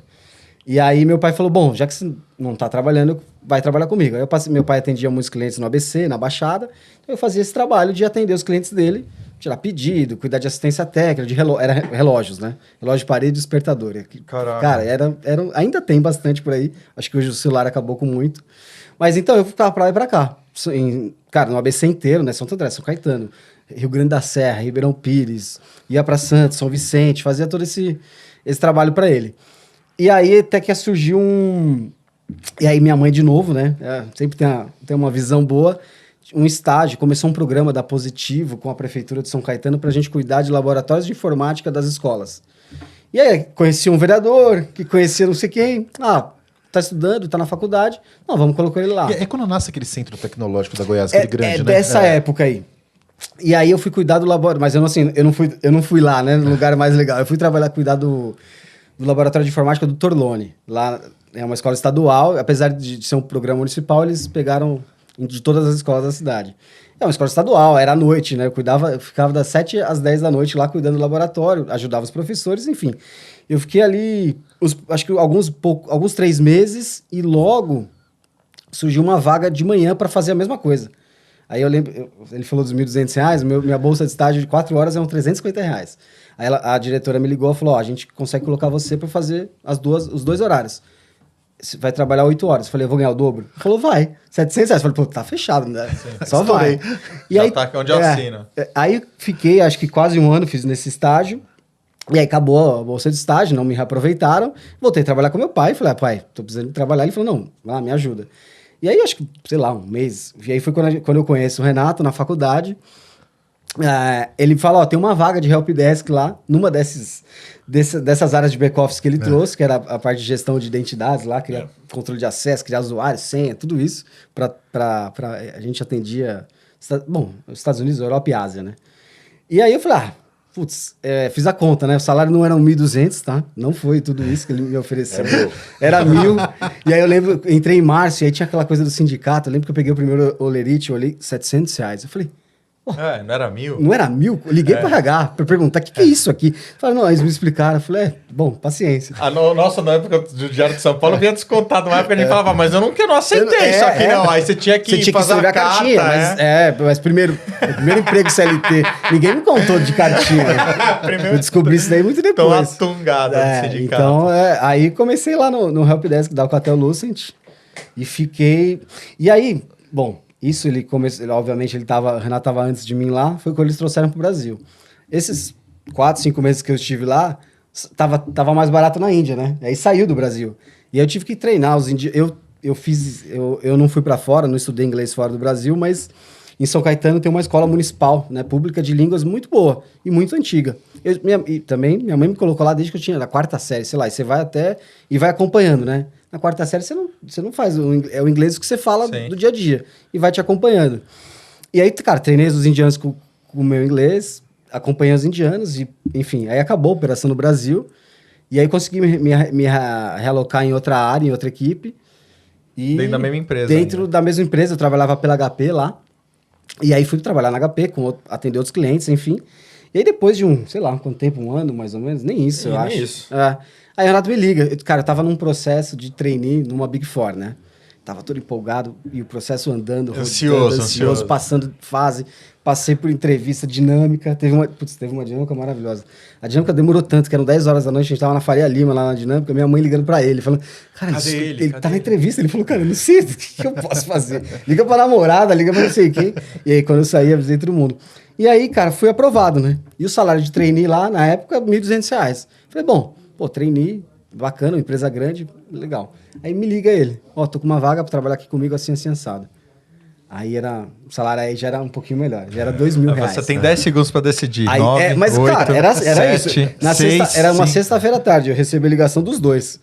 E aí, segunda-feira, assim, meio que tinha que responder na hora, você não tem... Sim, lógico. Você não é ninguém ainda, você não consegue negociar. Aí eu falei pra ele, dá pra fazer 2.200? Aí ele... Acho que eu não lembro, acho que 2.500. Ele falou, faço 2.200 e no final do ano a gente... 260. Discute discute um bônus. Aí eu falei, não, beleza, aí eu aceitei. Aí eu acho que de fato, efetivamente, a gente começou a trabalhar juntos, né? Porque quando eu tava na Alcatel a primeira vez, ele era o gerente lá da área, eu tinha muita gente até chegar nele, então a gente se via no almoço, esse tipo de coisa. Mas no trabalho mesmo, acho que a partir dali que a gente começou a trabalhar juntos. E era outros tempos, né? E que ano que era isso, mais ou menos, então? 2010, eu acho. 2010? Por aí, 2010. Boa, vamos trazer pro Renatão de novo aqui. Aí, Renato, você lá dando os seus primeiros passos na linha de gestão mesmo, né? E aí, como que se desenvolve o trabalho daí pra frente? Então, acho que uma história legal é aquela que eu estava contando para vocês ali fora, né? Eu virei gerente com 21, um prodígio. Aí agora eu preciso virar diretor, senão eu vou ser um fracasso. Sim. Aí o sarrafo aumentando. O cara virou gerente com 21, ficou a vida inteira de gerente, né? Não dá. Aí eu lembro que eu marquei um papo com o diretor, na época, que era o cara que tinha sido diretor de TI, tinha mudado de área, mas tinha sido diretor de TI. Tinha uma amiga que era muito amiga dele e conseguiu um café comigo, né? Aí eu fui conversar com ele, falou, o que você quer? Eu falei, não, eu tô aqui conversando com você porque não admirava coisa nenhuma, admiro você, né, que você tá na cadeira de diretor e eu quero chegar um dia nessa posição. Então eu queria saber o que eu preciso fazer. Eu era gerente de infra de TI, né? Aí ele falou assim, respondeu, olha, você nunca vai sentar na minha cadeira, você nunca vai ser diretor, porque vocês de infra só estão preocupados com tecnologia, com bits, bytes, servidor, link, rede e tudo mais. E isso não quer dizer nada. Então, enquanto vocês não se importarem com o negócio, vocês não vão sair da área de infra. Aí foi um balde de água fria, né? Aí eu lembro que eu saí da sala dele, a sala dele ficava em outro prédio, a gente ficava no prédio da frente, a sala dele ficava no prédio de trás. Aí eu saí da sala dele, andando, e eu lembro que eu pensei assim, cara, eu vou ser o cara de TI mais voltado pro negócio na história da humanidade. Não quero nem saber, eu vou aprender tudo de negócio. Vamos conversar comigo, vou falar só de negócio. E aí foi isso, eu comecei uma jornada de uma coisa, principalmente isso, quase 17, 18 anos atrás, realmente as pessoas de TI não falavam de negócio. Sim. A área de TI era uma área de back-office que ficava ali esperando o negócio pedir alguma coisa. Sim, né? E aí a gente ficava ali sentado esperando, atendendo chamado, né? Trabalho muito, muito técnico mesmo. E aí eu comecei a me interessar por coisas de negócio. Quanto que a empresa fatura, qual que é a margem, qual que é o custo, qual que é a despesa administrativa, despesa de pessoal, custo de serviço, juros de dívida, quanto que tá alavancado, qual que é a dívida, qual que é o juros que paga, qual a diferença de lucro operacional para o lucro bruto, lucro operacional para o lucro líquido. Enfim, comecei a olhar todos os indicadores da empresa e interessar como que chega nisso. Negócio. Quanto que vende. Virou pro negócio. Quanto que cresce por ano de receita. Quanto que o mercado espera. Como que precificação. Aí eu falei, cara, quanto que TI onera a empresa? O que é o OPEX de TI? Qual que é o CAPEX? Onde o CAPEX aparece no resultado? Como que deprecia? Como que amortiza? Maravilhoso. Cara, eu falei, Virou eu quero PhD ser... em negócio. Não, e aí uma decisão sua consegue mudar o ponteiro. Não, exato. Não, e aí eu comecei, as pessoas me chamavam pra conversar, falaram, Renato, sei lá, a internet tá ruim. Beleza, mas que tá impactando o quê no dia a dia da operação? Não, a internet tá ruim. Não, mas tudo bem. O que você vai fazer melhor? O que a sua equipe vai fazer melhor se a internet melhorar? Porque pra internet melhorar eu preciso investir tanto. Vai pagar? Aí o pessoal de negócio cara, tu é só o cara que não vai é só pedir pra melhorar. Você é só o cara que vai digitar o IP aqui. Não é só pedir pra melhorar, não. Vai lá, bota a internet lá. Precisa trocar o PC da minha equipe aqui. Não, beleza, a gente troca, mas o PC tá impactando em que hoje? Você não tá conseguindo emitir nota fiscal pro cliente, não tá conseguindo pagar imposto, o que tá acontecendo? Aí a galera começou a me olhar assim, com um olhar assim. Mas o meu chefe, ele era o CFO na época. No Brasil eu respondia pro CFO. E ele se apaixonou por mim. Porque as nossas... Primeiro, assim, quando ele descobriu que ele ia virar meu chefe, porque eu tinha um chefe fora e precisava ter um chefe no Brasil. Meu chefe fora era o CIO global, diretor de TI global. E no Brasil eu tinha que responder para alguém e botaram debaixo do diretor financeiro. Né? Ele era um francês. François Coutinot, meu melhor chefe até hoje. Aí, ele, primeiro papo comigo, ele falou, cara, olha, eu não sei por que botaram você debaixo de mim. Tipo assim, mas, enfim, se você precisar, me avisa. Falei, tá bom. Falei, vou marcar um bate-papo para te apresentar a área. Ele falou, beleza, marca. Aí marquei o primeiro papo. No primeiro papo, eu já comentei com ele já, a TI faz isso para essa área, para fazer isso. Ela entrega esse sistema, que é o sistema de impostos. Esse aqui é o RP da empresa que a gente atende a sua área. E de negócio... O cara ficou encantado já. Não, ele se apaixonou por mim. Se foi recíproco, mas ele se apaixonou, porque ele estava preocupado que eu ia falar um monte de coisa técnica que ele não ia entender. Sim. Ele falou, como que eu vou ajudar esse cara que a gente não vai conseguir conversar, né? E aí a carreira começou a deslanchar. Aí começou a ficar bom. Aí, quando eu saí da Alcatel, eu já respondia pela TI da América Latina inteira. Eram 18 países, 19 sites. Caraca. Eu respondia por todos. A gente tinha 2 gerentes, um que ficava na Argentina e outro no México, que nessa época já era até HP. E aí eu respondia para a América Latina inteira. Orçamento, tudo. Isso 20 e poucos anos. Tava com 25, já era velho já. Tá novo pra cacete, pô. É isso. E aí, beleza. Aí ampliou muito minha cabeça, né? E como eu tinha cuidado da integração da Alcatel e da Lucent lá atrás, quando elas juntaram, a TAM estava passando por processo de fusão. Né? Na época não tinha fechado o contrato ainda, mas já sabia que a LAN estava negociando. E aí me chamaram para cuidar da integração da infra de TI entre as duas empresas. E aí o salário era maior também, e aí beleza. Aí eu fui para... eu não queria sair da Alcatel porque... Como o Victor falou, eu não ganhava muito na época, porque você começa com pouco, é difícil você ter um... Sim. Mas... Na verdade, sua carreira não cresce junto com o salário, não cresce junto com a carreira. Mas, a gente tinha um monte de regalia, sabe? Sim. Tinha sala, tinha secretária, Sim, tinha assistente da secretária, tinha um monte de coisa. Faz-me rir, né? É o que encanta a galera. Né? Mas eu, assim, viajava para os Estados Unidos a hora que eu queria. Eu não vou conseguir aumentar, mas eu tenho um carro que vai estar à disposição para você usar. Quase isso. Mas tem uma história boa da Latam, antes de ir para Latam, que você vai... Do seu amigo argentino. Essa eu falei, ele negocia um bônus no final do ano. Tinha um... Que era que ele era? Eu não lembro agora. Ele era VP de qualidade. VP de qualidade. Ele era... Ele era argentino. Não ia falar o nome dele, né? Não ia falar o nome, mas tá, tudo bem. Já foi, né? E ele reclamava do PC dele, assim, insistentemente. Não, que o PC é lento, é pesado.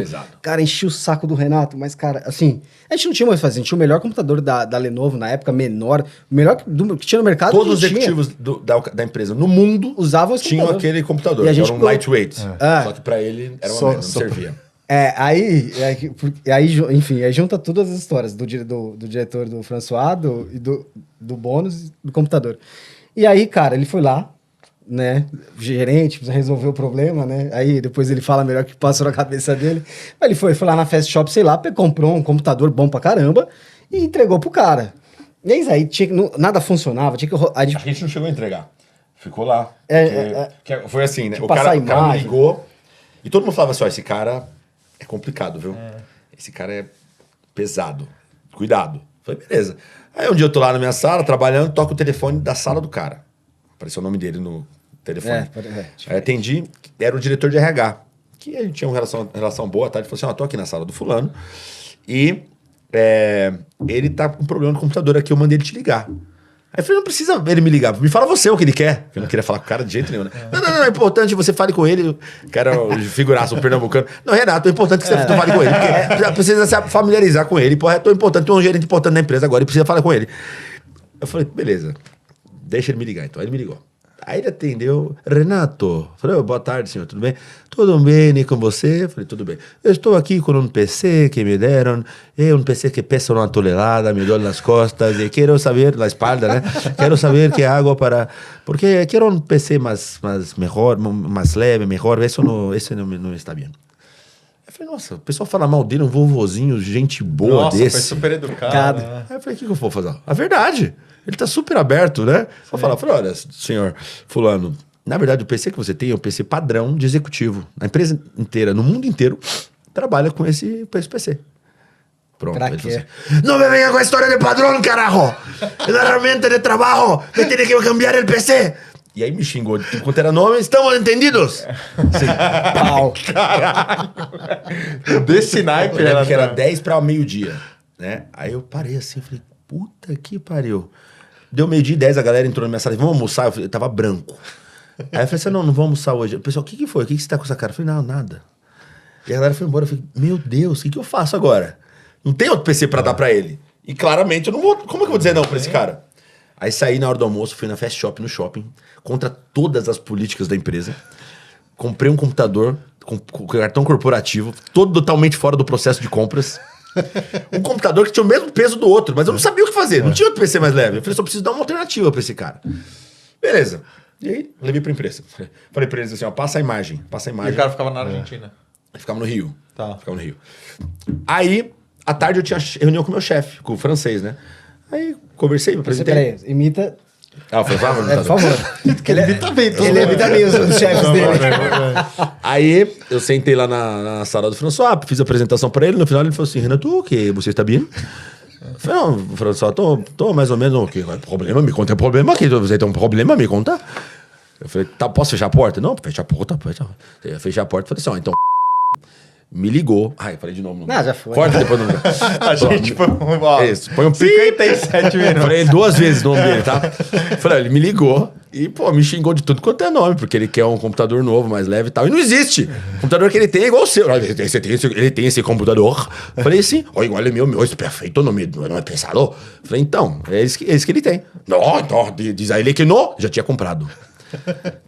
Não, Renato, me manda o e-mail e eu digo que não. Falei, tá bom, obrigado, François. E fui embora. Falei, puta, que eu faço agora? Fudeu 2 vezes. Agora, beleza. Aí, tô lá fui trabalhar no dia seguinte, chego logo cedo de manhã, e aí me liga a secretária do diretor de compras. Que era engraçado, porque o diretor de compras chamava Renato, e ela chamava Renata, e eu chamava Renato. Aí ela ligava pra mim, Renato, bom dia, Renato. Oi, Renata, tudo bem? O Renato quer falar com vocês. Pode vir aqui, Renato, pode avisar o Renato que eu já tô indo. Nossa senhora. Loucura, né? Aí eu vou pra sala do Renato. Na hora que eu chego lá, o François tá sentado lá. Aí ele falou, Renato, estou falando com o Renato e dizendo que o fulano que quer um computador, mas nós não vamos comprar, porque está fora da política. E eu quietinho, falei, não, claro. Eu falei, então já está alinhado com o Renato, que você vai mandar um e-mail para mim, para Renato, e vamos dizer não.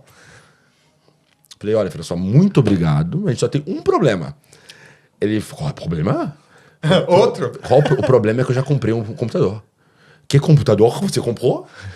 Falei, então, eu fui no shopping na hora do almoço e eu comprei um computador. Comprou como? Comprei com um cartão da empresa. Um cartão da empresa? E o computador é mais leve? Eu falei, não, é igual. Aí ele veio o golpe de misericórdia. Falei, Renato, parabéns. Eu falei, por quê? É a melhor parte. Você conseguiu irritar todo mundo. Essa é a melhor parte. Essa é a melhor Maravilhoso, parte. né? 23 anos acho que eu tinha, gente. Tava começando. Aí ele falou assim, você irritou porque vai dar um computador igual. Você irritou Renato porque comprou fora do processo. E você me irritou porque pediu minha ajuda e não deixou ajudar. Olha a minha cara. Falei, pronto, ferrei minha carreira, nem comecei direito. Aí, agora foi o golpe de misericórdia. Eu falei, François, então é o seguinte, você tem razão, eu errei, eu tava sob pressão, não sabia o que fazer. Eu vou pegar e eu vou comprar esse computador da empresa e pagar com o meu dinheiro, então a gente resolve isso. Não! Porque não vou deixar você resolver um problema profissional com o seu dinheiro pessoal. Eu resolvo. E ele falou. Falou. E aí, nossa, que aula, né? Aí pronto, cheguei à tarde, mandei um e-mail pro fulano. Marcou o chefe. Ó, o François, conversei com o François e François, o Carbone tá pedindo um computador diferente aqui, eu preciso do seu ok pra comprar. O Renato da compras. Aí o François, não. Aí o cara respondeu, ok, obrigado. Era isso. Com ele não vai, não. Lógico, né? Aí quando terminar a história. Aí no final daquele ano ele tinha me prometido um bônus, né? Sim. Pra compensar. Aí o que foi meu bônus? O computador. Não tinha o que fazer, não cabia. Não cabia. Olha só, você, a porta da esperança. Você esperava isso, um bônus, cara. Sabe por quê? A porcaria do computador que eu comprei ainda não cabia a imagem. Não dava pra instalar os negócios da empresa, os sistemas da não dava pra empresa. utilizar na empresa. E aí, cara, naquela época Não tinha as era muito mais- especificações certas. Então não ia servir pra nada aquela computadora por cima. E naquela época tudo era mais complexo, É, né? aquele Hoje em computador dia era da é hora. muito... Qualquer computador você faz Da hora. funcionar. Você logava com o dedo, não era? E era bem assim. avançado tinha pra biometria, época. Pra era época, HP? pô. Era te dar um HP era os primeiros que Te dá um tinham biometria. computador de diretor, meu. VP. de VP, Era VP. de executivo. Caraca. Foi meu bônus, hein? Então, Fiquei cara, feliz da vida. era assim, ó. Deixa eu passar de volta pro Vitor, né? No começo da carreira, eu lembro que eu tinha um chefe. Quando eu tirei a carta lá nos Estados Unidos, com 15 anos e 9 meses, você tira a carta lá, né? Não sei se é assim ainda. Mas era. E aí, os primeiros 6 meses você pode dirigir com seu pai do lado, ou mãe, e depois você dirige sozinho. Aí meu professor porque você aprende a dirigir na escola, é uma disciplina. Né? Você tira a carta na escola. Aí o professor falava assim, olha, eu sei que vocês não estão prontos para dirigir com 15 anos e 9 meses. Os pais de vocês sabem que vocês não estão prontos. O governo sabe que vocês não estão prontos. Só que a gente espera que o primeiro erro não seja fatal. Porque se não for, vocês vão ganhar experiência e vão aprender. Sim. Quando eu virei gerente, é só isso que batia na minha cabeça. Falei assim, ó, o primeiro erro não pode ser fatal. Porque se não for, eu vou ganhar experiência, Sim, vou aprender e vou seguir a vida. E foi isso. Aí eu cometi alguns erros, né? Claro. Lógico, faz parte Mas da nenhum jornada, fatal. pô. E aí, pô, vira uma história e Não, maravilhoso. Não, maravilhoso. Hoje eu falo não tranquilamente. E esse cara foi uma aula de gestão pra você até Não, hoje. esse Você falou que cara- foi um dos gestores olha, melhores da sua vida. Ou melhor. Engraçado, né? Meus 3 melhores chefes até hoje, nenhum foi brasileiro. Foram dois franceses, ele e uma outra francesa, e um venezuelano. Você começou a falar de Latam, aí quando rolou a fusão e tal, aí você foi pra Latam pra fazer... Pra cuidar da integração. E aí, como é que foi essa fase? A fase foi difícil. Bem difícil. Cara, de culturas completamente Nossa, diferentes, né, pelo cara? amor de Uma Deus, empresa cultura- familiar. E assim, outra- especificamente na minha área era complexo, né? O estilo de gestão do meu chefe era muito diferente daquilo que eu estava acostumado. Primeiro, empresa brasileira, né, com uma governança subótima, e meu chefe era uma pessoa também vinha com uma cultura muito diferente daquilo que eu estava acostumado. Eu só tava... Em 6 anos de Alcatel, eu tive 11 chefes. 11 chefes. Só 2 brasileiros. 2 brasileiros, 2 franceses, 3 americanos, uma canadense e um indiano.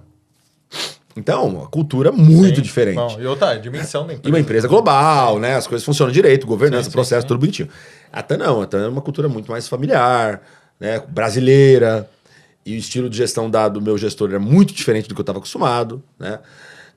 E aí eu sofri. Claro que o processo que a gente fez de integração funcionou.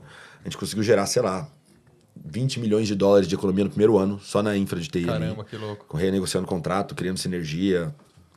Aprovamos um projeto do SAP. Fiquei só 2 anos, mas tudo andou muito bem. E aí, no meio do segundo ano, eles me ofereceram para ir para o Chile. Falaram, olha, o headquarter é no Chile, a gestão da TI vai ficar no Chile, e se você quiser ter uma posição de destaque, você vai ter que estar no Chile. Aqui no Brasil vai ficar só uma área de helpdesk, alguma coisa bem menor aqui. Sim. Só que eu não aguentava mais. Eu fui pro Chile 52 vezes em um ano. Caraca. Toda semana.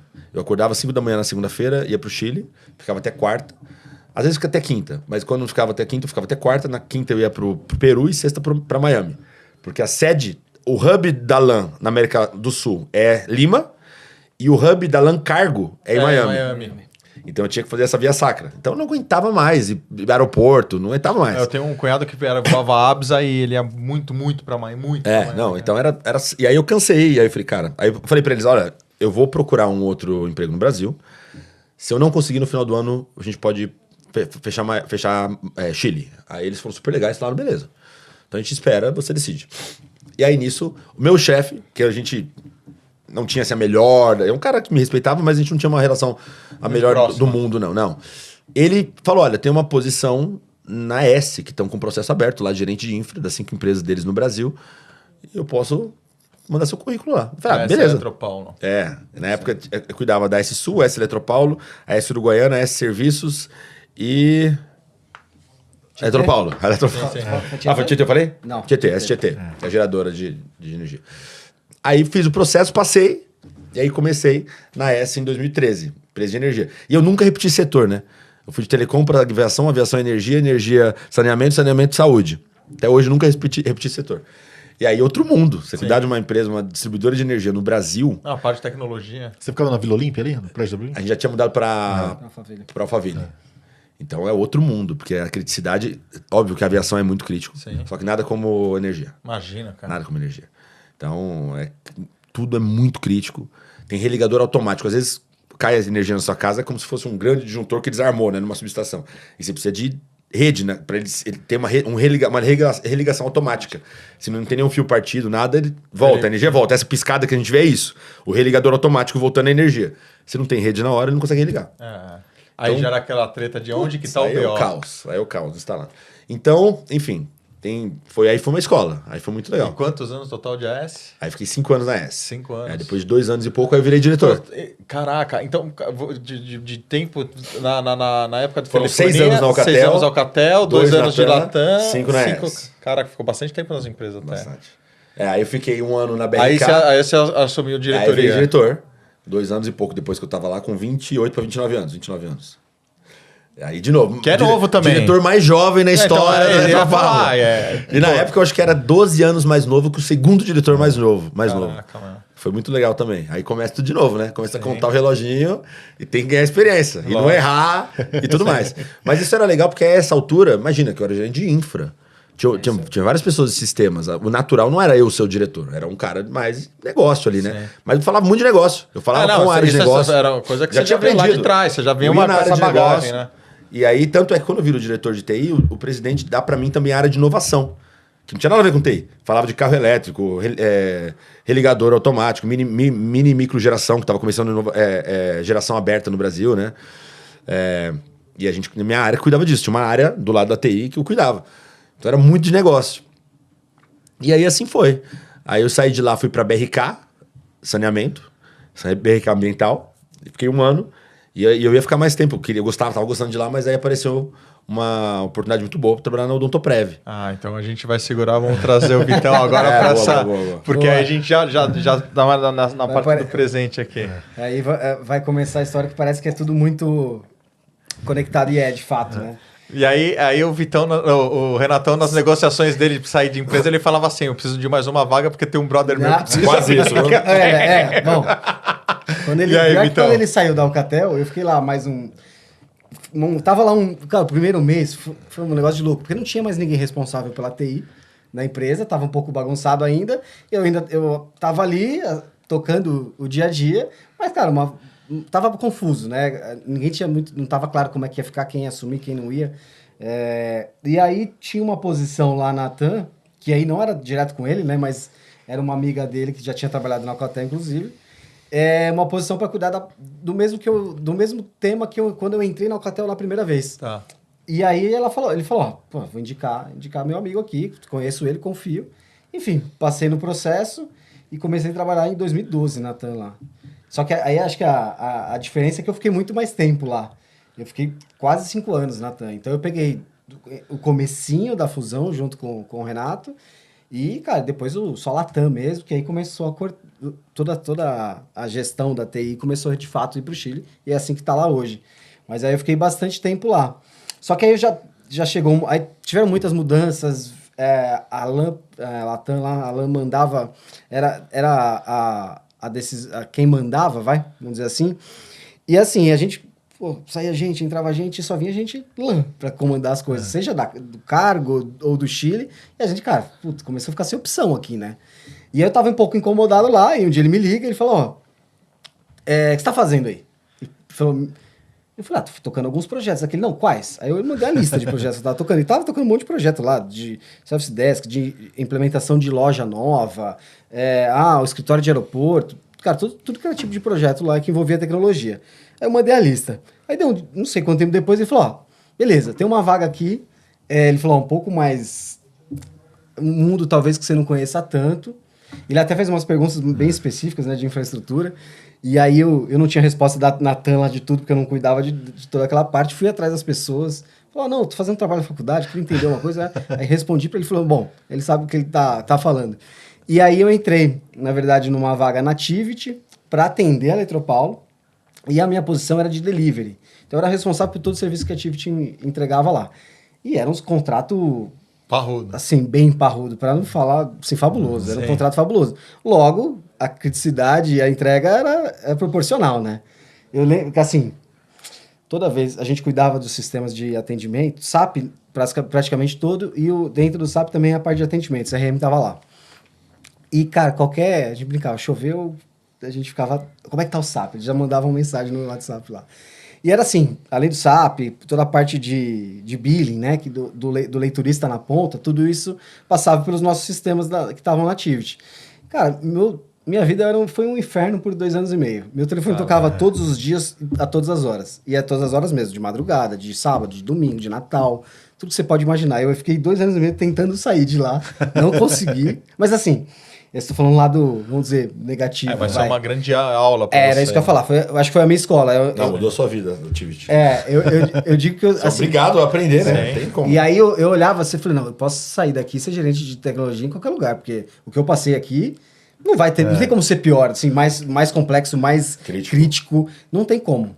E eu acho que até agora... Acabou a energia no hospital. Cara, você não pode deixar... E o pior, né? Os sistemas de religamento automático não estavam com a gente. Mas, cara, de atendimento, a ANEEL, todos os órgãos, cara, tinha cobrança muito forte para a Eletropaulo. Então, o sistema de atendimento que ficava com a gente caísse, cara, meu pescoço estava lá. E era, enfim, muitas madrugadas acordado. E aí, quando de fato ele saiu para a BRK, aí ele falou, ó, eu vou ir, mas... Vou te salvar desse calvário aí. Daqui a pouco eu jogo a corda. Você já aprendeu, você tá pronto, pode vir. E aí na BRK, eu acho que de toda a turma que foi pra BRK, né? A gente comentou lá fora, tem uma turma boa que já trabalha com o Renato há bastante tempo, acho que eu fui o primeiro na BRK. Foi. E aí, de novo, ele ficou 1 ano na BRK, eu fiquei mais um pouco ainda. Eu fui sair 2 anos e meio depois da BRK. E aí eu fui pra onde, né? Já chegamos na atualidade. Já chegamos no Odontoprev de novo. E aí no Odontoprev não trabalhei direto com ele, fui trabalhar direto com ele, vai ter 1 ano agora. Os últimos 3 anos foram com outras pessoas, mas indiretamente com ele, óbvio, né? Mas ele me levou para uma posição lá, cara, completamente também fora do meu mundo. E na vida do Renatão, na verdade, a Odontoprev também teve uma mudança gigantesca, inclusive diária, né? Foi ali o primeiro contato que você teve com a área de marketing. Isso é muito bom. Engraçado, né? Quando eu tava na Alcatel, eu era muito próximo à diretora de marketing. Muito, a gente era muito amigo, marketing e comunicação. Só que era uma empresa B2B, né? Então ela me dava aula, a gente falava muito, a gente almoçava junto toda hora. Até mandar um beijo pra Harumi. Aqui, ó, já manda aqui, ó. Beijo, Haru. Beijo, saudades. Ela tá me cobrando de um almoço, preciso marcar. Mas uma pessoa genial, muito inteligente. Né, ela tem que entrar na comunidade do Amigos do Mercado. Com certeza, pode chamar ela. Ela é fantástica. Um gênio. Participou de BBB. Ai, que legal. Ela tem uma carreira assim super legal. Foi atriz, foi modelo. Que legal, foi cara. Executiva, fez BBB. Então ela é incrível. E ela falava muito comigo de marketing. Né? Óbvio que B2B é diferente de B2C, mas eu aprendi muito de comunicação, de imprensa, de campanha, como você faz campanha para B2B. E aí eu lembro que quando ela saiu, ela falou, se candidata à minha vaga. E aí eu lembro que a equipe dela me amava, né? Eu tava sempre lá na sala dela, a galera me adorava. Então eu fiz um processo seletivo para ser diretor de marketing em 2010, eu acho. Nossa, antes de tudo o resto, cara. Nunca imaginei que eu ia trabalhar com isso, mas ela me sentiu, ela falou, você fala de negócio. Sim. Você é um cara novo, antenado no mundo, eu acho que super dá para você aqui. E aí eu fiz o processo, e quem me entrevistou foi o diretor de marketing e comunicação da América Latina e o global. Eu acabei sendo aprovado pelo da América Latina, o Marco Malfavon, um cara incrível também, que eu adorava, ficava em Miami também. E aí acabei sendo reprovado pelo cara dos Estados Unidos, que precisava de uma pessoa com mais experiência, entendo super hoje, né? Mas eu quase fui pro marketing 15 anos atrás, né? E aí quando eu chego na Odontoprev, a gente começa... A TI era uma TI muito técnica, como eram, ou até são algumas até hoje, né? Muitas das TIs pelo Brasil e mundo ainda são TIs que pensam muito na parte técnica, fica esperando o negócio pedir alguma coisa, né? Poucas TIs ainda são muito negócio, muito. Ainda faz falta. E aí eu cheguei lá, era uma TI boa, mas era uma TI muito TI, muito técnica. E aí eu falei, gente, primeira coisa que a gente tem que mudar aqui é a cultura. A gente é uma área de negócio. E aí eu até falo, né? A TI, para mim, ela passou por 3 estágios, desde que eu comecei a trabalhar com TI. O primeiro estágio, lá nos anos 2000, eu falo que era uma TI helper. Então, ela ajudava. O negócio pedia, ela ajudava. Apagava incêndio. Pedia e ajudava. Ela só ajudava quando era solicitado. Depois, nos anos 2010, ela virou uma TI enabler. Ou seja, ela habilitava negócio. Ela não só ajudava. Ela viabilizava negócio, ajudava a botar coisa de pé, ajudava a integrar. Maravilha. De passiva virou mais ativa. E hoje ela é uma TI driver. Ela que dirige o negócio. Ela está no assento do motorista, né? Criando parceria, digitalizando a empresa, diminuindo o custo, abrindo novos canais de distribuição comercial. Então mudou muito. Se a TI, se ela se permite, ela é um negócio. Né? E tanto é que a TI ficava debaixo antes do RH, do financeiro e tal. E hoje é uma área está no conselho, está sentado no board das empresas. Aí eu falei, olha, a primeira coisa que a gente vai mudar é isso. A gente vai ser uma área de negócio. Esquece. A gente não vai falar mais de indicador de TI.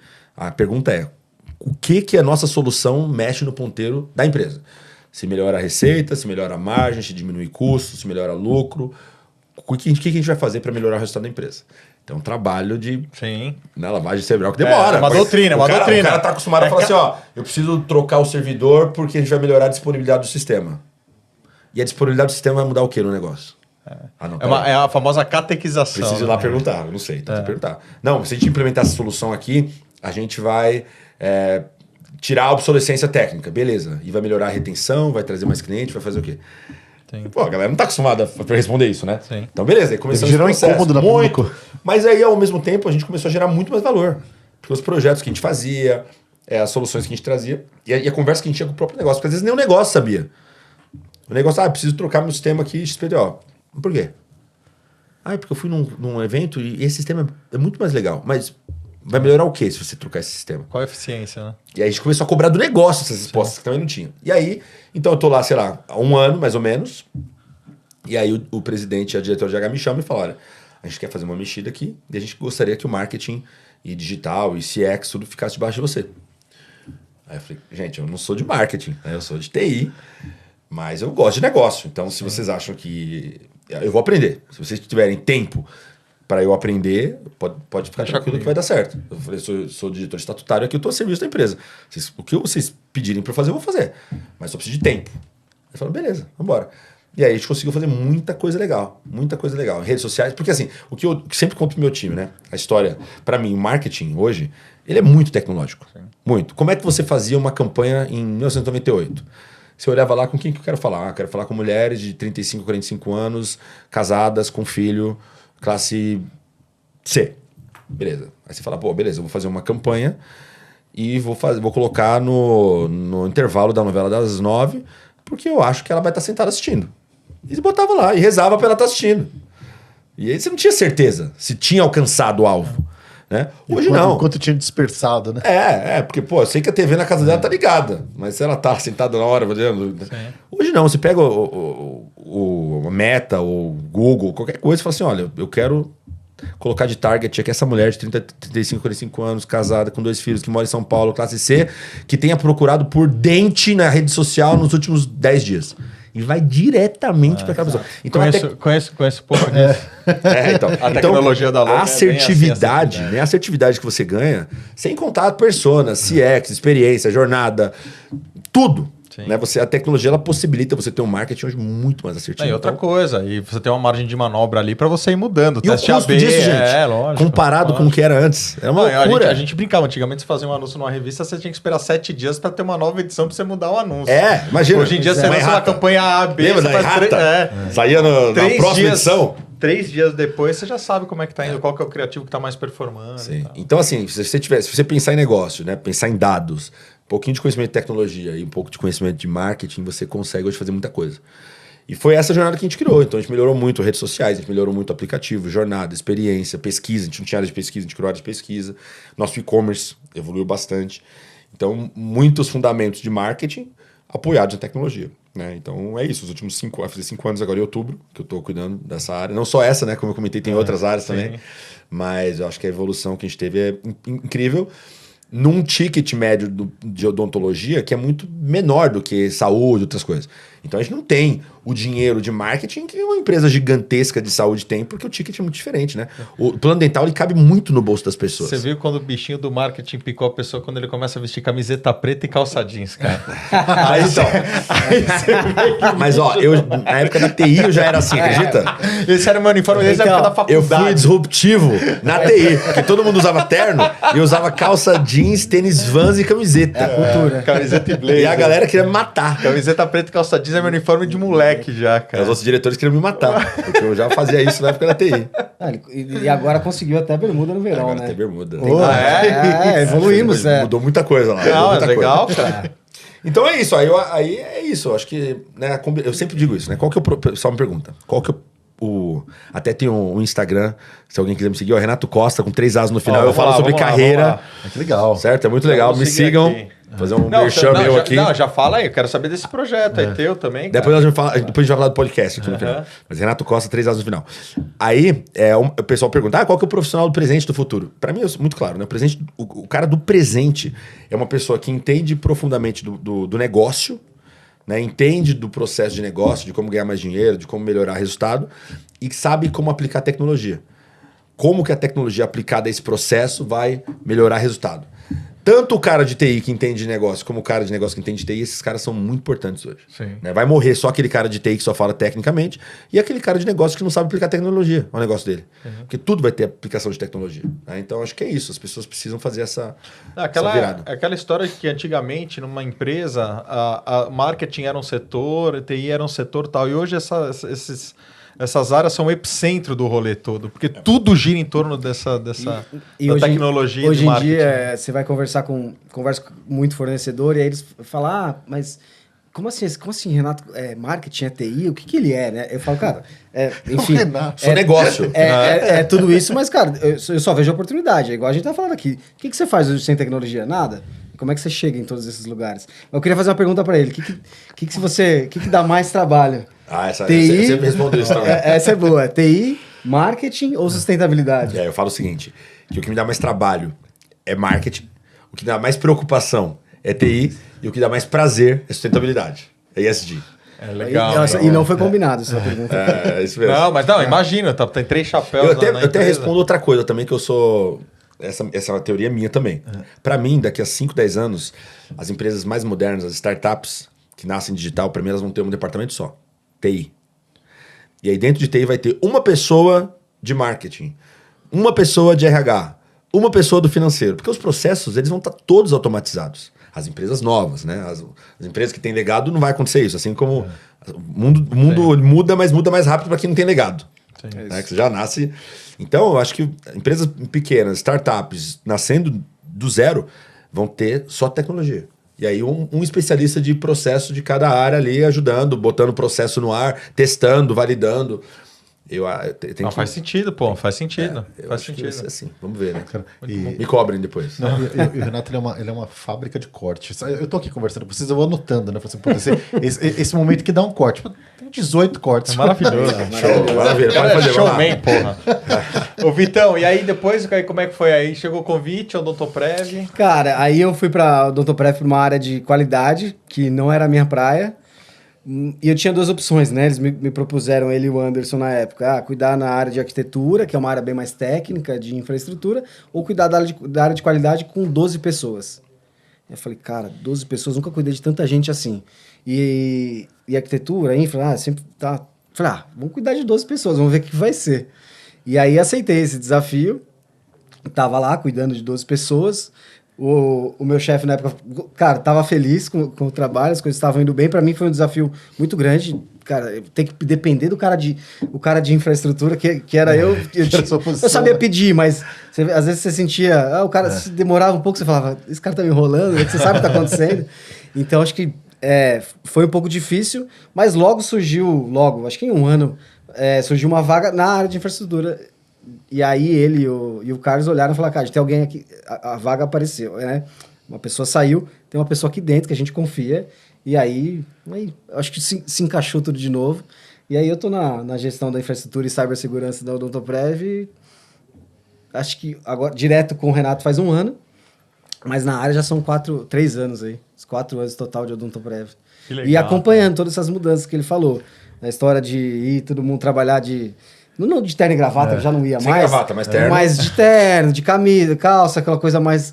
E agora, formal. cara, ele chegou a fazer o presidente ir de Vans, jeans e polo. Sei lá. Mas isso é disruptivo, cara. Mas, faz cara, parte. quem esperaria isso? Mas era muito distante da nossa realidade, né?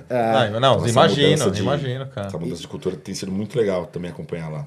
E é uma empresa ligada a uma instituição financeira grande, tradicional, então é difícil fazer esse tipo de movimento lá, mas tem acontecido. E eu acho que até por ele ser um dos diretores o mais jovem, né, dos diretores da Odontoprev, acho que isso ajuda muito, ele movimenta. Eu cheguei no Odontoprev, eu era 15 anos mais jovem que o segundo diretor mais jovem. Caralho, sua Então vida essa- foi precoce pra cacete, cara. super. Você já nasceu com uma família precoce. Então, minha mãe era muito jovem, né? Sentia, mano, Tudo, vai. foi acompanhando minha vida. É isso. A vida segue. Então isso No é muito ritmo. legal, é muito legal. Dá muito orgulho e dá muito trabalho, né? Porque sim. você tem que... Como que você faz o jogo político pra você também não... Você quer... Porque assim, eu lembro que quando eu cheguei, passou 1 semana, eu chamei a diretora de RH pra conversar. Eu falei, fala a verdade pra mim, por que vocês me contrataram? Porque eu não tenho nada a ver com a empresa. Nada a ver com a cultura, nada a ver com o estilo, nada a ver com a formalidade, nada a ver com a linguagem, nem corporal, nem linguagem falada. Eu não tenho nada a ver com o dress code, nada. Aí ela falou assim, a gente contratou você porque a gente precisa mudar. Sim. Eu falei, beleza, mas vocês vão me ajudar? Porque, assim, Vocês vão me podar ou vocês vão me quando ajudar? Você entra num ambiente assim, ou você... Tem 3 opções, né? Ou você tem força e consegue mudar, ou você é mudado, ou o sistema te expele. Vai te expelir. Então, eu falei, como vai ser aqui? Ela falou, não, pode contar comigo, presente, a gente vai te ajudar. Tararara. E aí tem sido uma jornada legal de participar desse processo. E aí todo mundo me pergunta assim, mas por que você trabalha lá? Você podia trabalhar sei lá, no Mercado Livre, no iFood, no Nubank. Aí eu falo, porque se eu trabalhasse numa dessas empresas, eu seria mais um. Sim. E eu quero estar num lugar onde eu consiga ajudar a mudar. Lógico, né? não, Transformar. você tá fazendo parte de uma mudança Isso é cultural, muito legal, cara. Isso isso é é muito legal. louvável, pô. Então, isso é um negócio que uma das coisas que me dá muito prazer, muito tesão de acordar de manhã é isso. E outra coisa, Renatão, tem as empresas também, elas olham aí, os talentos jovens que estão em outras empresas. E não é à toa que você que virou gerente cedo, entendeu? A gente teve aqui, recebeu até, ao invés de 3 episódios, vamos recomendar 4 aí. Scaldelay e João Gandolfi. Scaldelay foi presidente da Bombril com 33 anos de idade. Os livros dele, que Incrível, aqui, ó. incrível. O cara, ele fala, quando você tem uma responsabilidade dessa, você assume, imagina, 33 anos, você vira presidente da Bombril, cara. Entendeu? Então, assim, tem uma baita história também, e louvável, cara, a história de vocês maravilhosa, parabéns aí pelo legado, e que continue escrevendo outras histórias aí pela frente, pô. E é legal poder, né, numa conversa linear, sair dos tempos de cortar grama, né, do corte de Eu grama. achei que você limpasse piscina também, porque teve uma hora que você falou, aí depois da grama, aí eu falei, agora vai limpar a piscina, vai limpar a piscina. Fiz telhado. Muito pior. A hora que você falou do telhado, eu falei, vai entrar limpar a piscina, porque muita gente também, né? Fazia 45 graus no verão. E aí você fica em cima daquele negócio Não, o negócio derretia sozinho o asfalto lá. de asfalto em cima, aquele sol batendo, era horroroso. Péssimo, mas foi uma experiência boa. Pô, tudo ficou pra história, pô. E aí, Renato, a gente fala da origem, passa pela trajetória toda, e agora a gente chega nesse momento aqui que eu queria ouvir de vocês dois. E o futuro? Né? Só que um futuro diferente. A gente falou, hoje acabamos falando muito sobre a atividade profissional de vocês, mas queria ouvir um futuro não só profissional, mas profissional e pessoal. Para onde é que vocês dois estão olhando aí para o que vem pela frente? Legal. Tem um conceito na cultura japonesa, na cultura asiática, que chama Ikigai. Não sei se vocês conhecem, né? Que Ikigai é o centro de 4 coisas. Aquilo que você gosta de fazer, aquilo que você faz bem, aquilo pelo qual você pode ser remunerado e aquilo com o qual você consegue ajudar positivamente a sociedade. Né? O Ikigai é o centro. E aí eu sempre pensei, qual que é o meu Ikigai? Né? Beleza, eu trabalho com tecnologia, com marketing, e no final das contas eu gosto de trabalhar com gente. de ajudar as pessoas, de ver as pessoas crescerem junto comigo, né? Então, tanto o meu presente quanto o meu futuro está sempre envolvido muito nisso. Agora, com o ESG também, a gente tem muito trabalho social, de ajudar as pessoas, de ajudar ONGs. A gente trabalha com quase 40 ONGs, a gente doa mais de 10 mil planos por ano para crianças em situação de vulnerabilidade social. Caramba, que legal. Então, tem várias coisas assim. Então, tanto o meu presente quanto o meu futuro tem a ver com isso. Eu quero continuar... óbvio, no mundo corporativo. Eu tenho esse Instagram, eu não ganho dinheiro com isso hoje, mas eu tento ajudar as pessoas, né, no Dica do Mundo Corporativo, porque o mundo corporativo é muito complexo de entender. Né? Eu falo sempre isso, é muito complexo, tem muitos jogos acontecendo, e se você não percebe, você é engolido às vezes. E a gente vê na rede social muita gente falando de empreendedorismo, de como ganhar dinheiro fácil, de coach, de várias coisas, mas de carreira as pessoas não falam. Porque as pessoas não querem. Você vai ter uma carreira de 40, 45 anos, vai ter que trabalhar 45 anos. Como é que você se dá bem nessa carreira? Ninguém quer ouvir isso. Sim. A pessoa quer falar assim: como que eu ganho dinheiro fácil? Né? Como que eu abro um negócio e viro rico amanhã? Qual que eu passo para virar gerente? Mas, sei lá, 90% das pessoas vão ter uma carreira normal. Sim. Nem todo mundo vira gerente, nem todo mundo vira diretor, e quase ninguém vira presidente.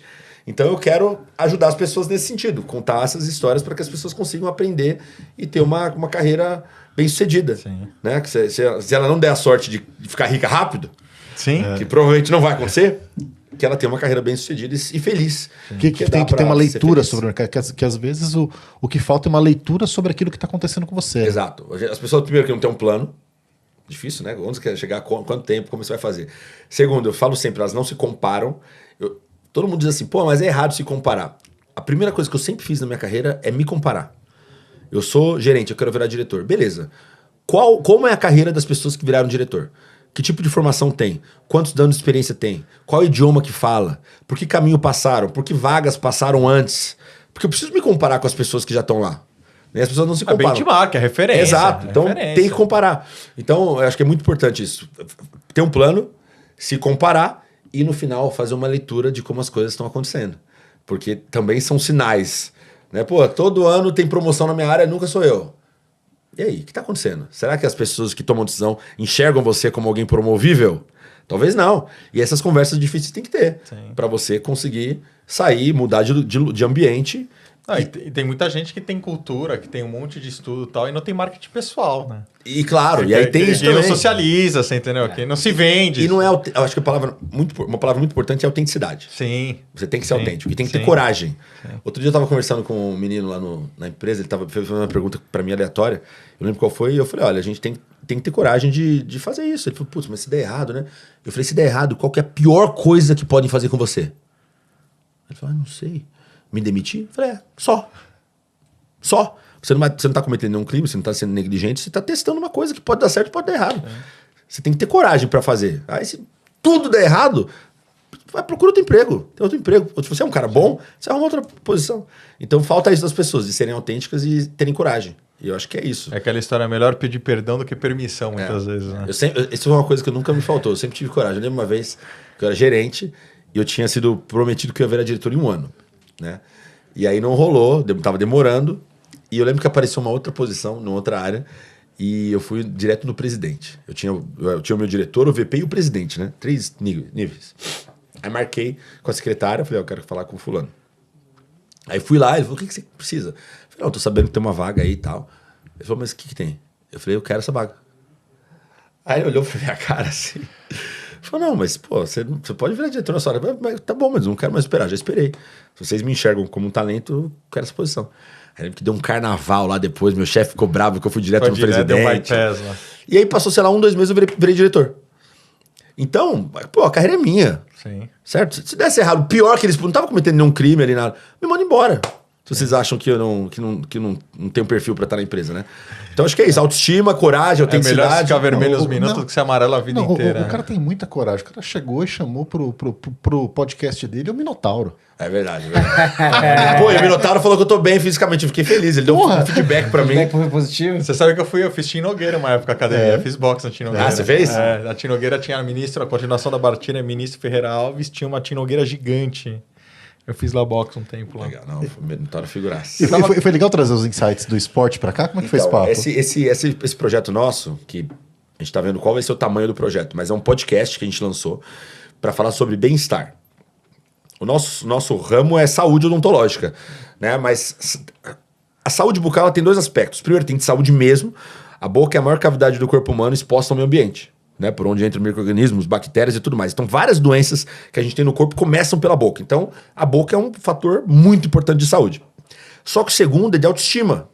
Você ter uma boca bem cuidada, um sorriso bem bonito, isso ajuda muito. Mais estética, né? Isso ajuda muito. Numa entrevista de trabalho você conseguir dar um sorriso, numa balada de você conseguir chegar em alguém, numa entrevista que você vai dar, você conseguir abrir sua boca, né?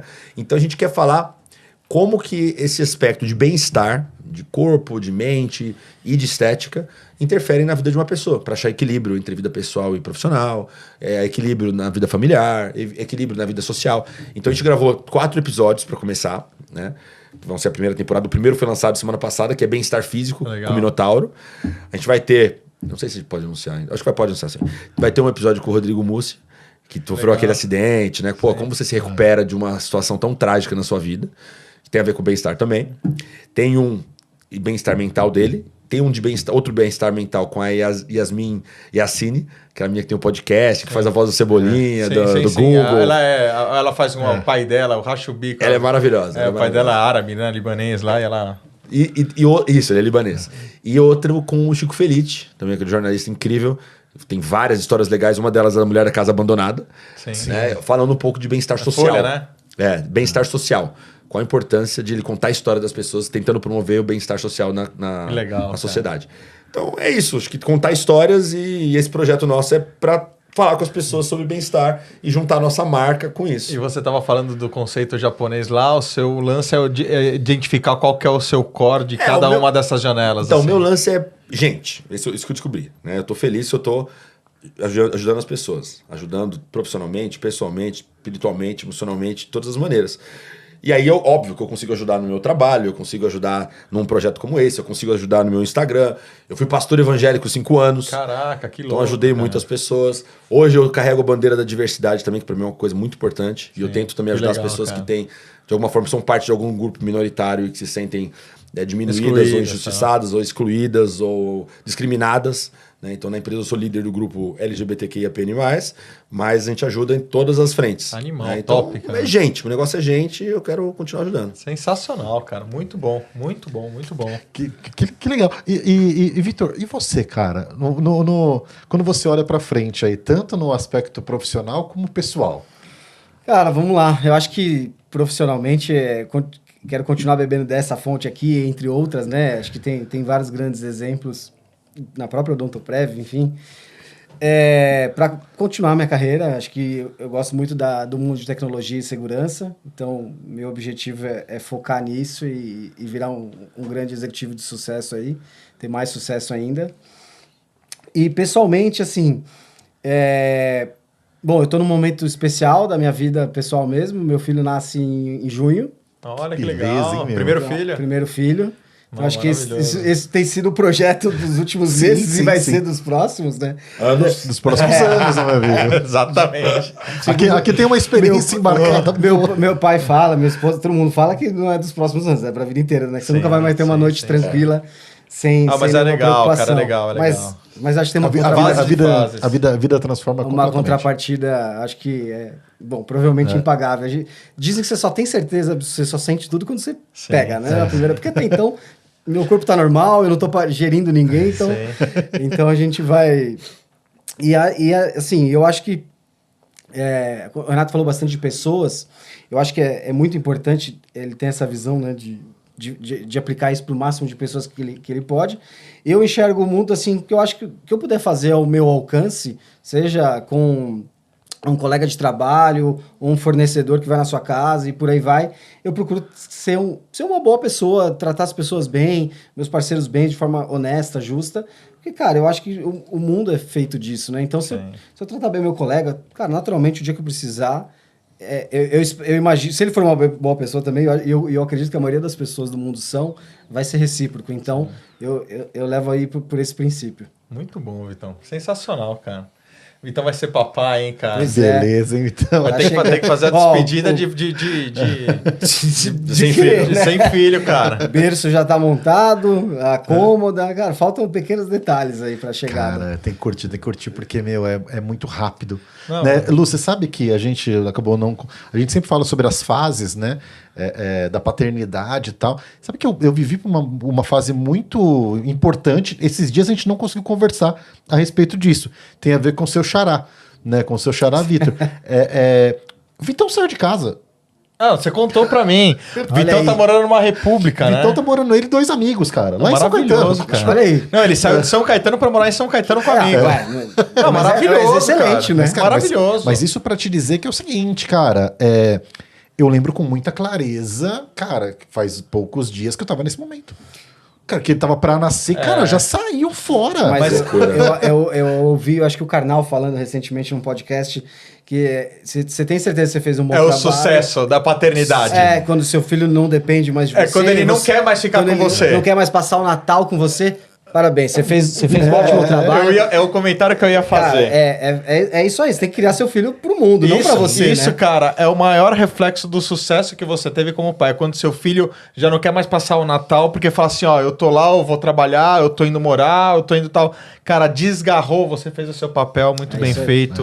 Agora Não, cada um toma a sua vida. Esses dias meus pais fizeram 40 anos de casado, a gente foi jantar, e aí teve a minha mãe falou, pô, meu irmão já tem um filho, eu tô encaminhado e tal. Ela, pô, que bom, né? Eu falei, bom pra vocês, fizeram um bom trabalho. Olha aí, ela falou, nossa, é verdade, realmente, filhos maravilhosos e tal. Então é isso, é que a gente tem que criar pro mundo, na verdade. Eu sou divorciado, eu fico com os meus filhos. Deve ser filhos. difícil, né? Eu fico com meus filhos a cada 15 dias, né? Eu sou divorciado, eles moram mais distante hoje em dia.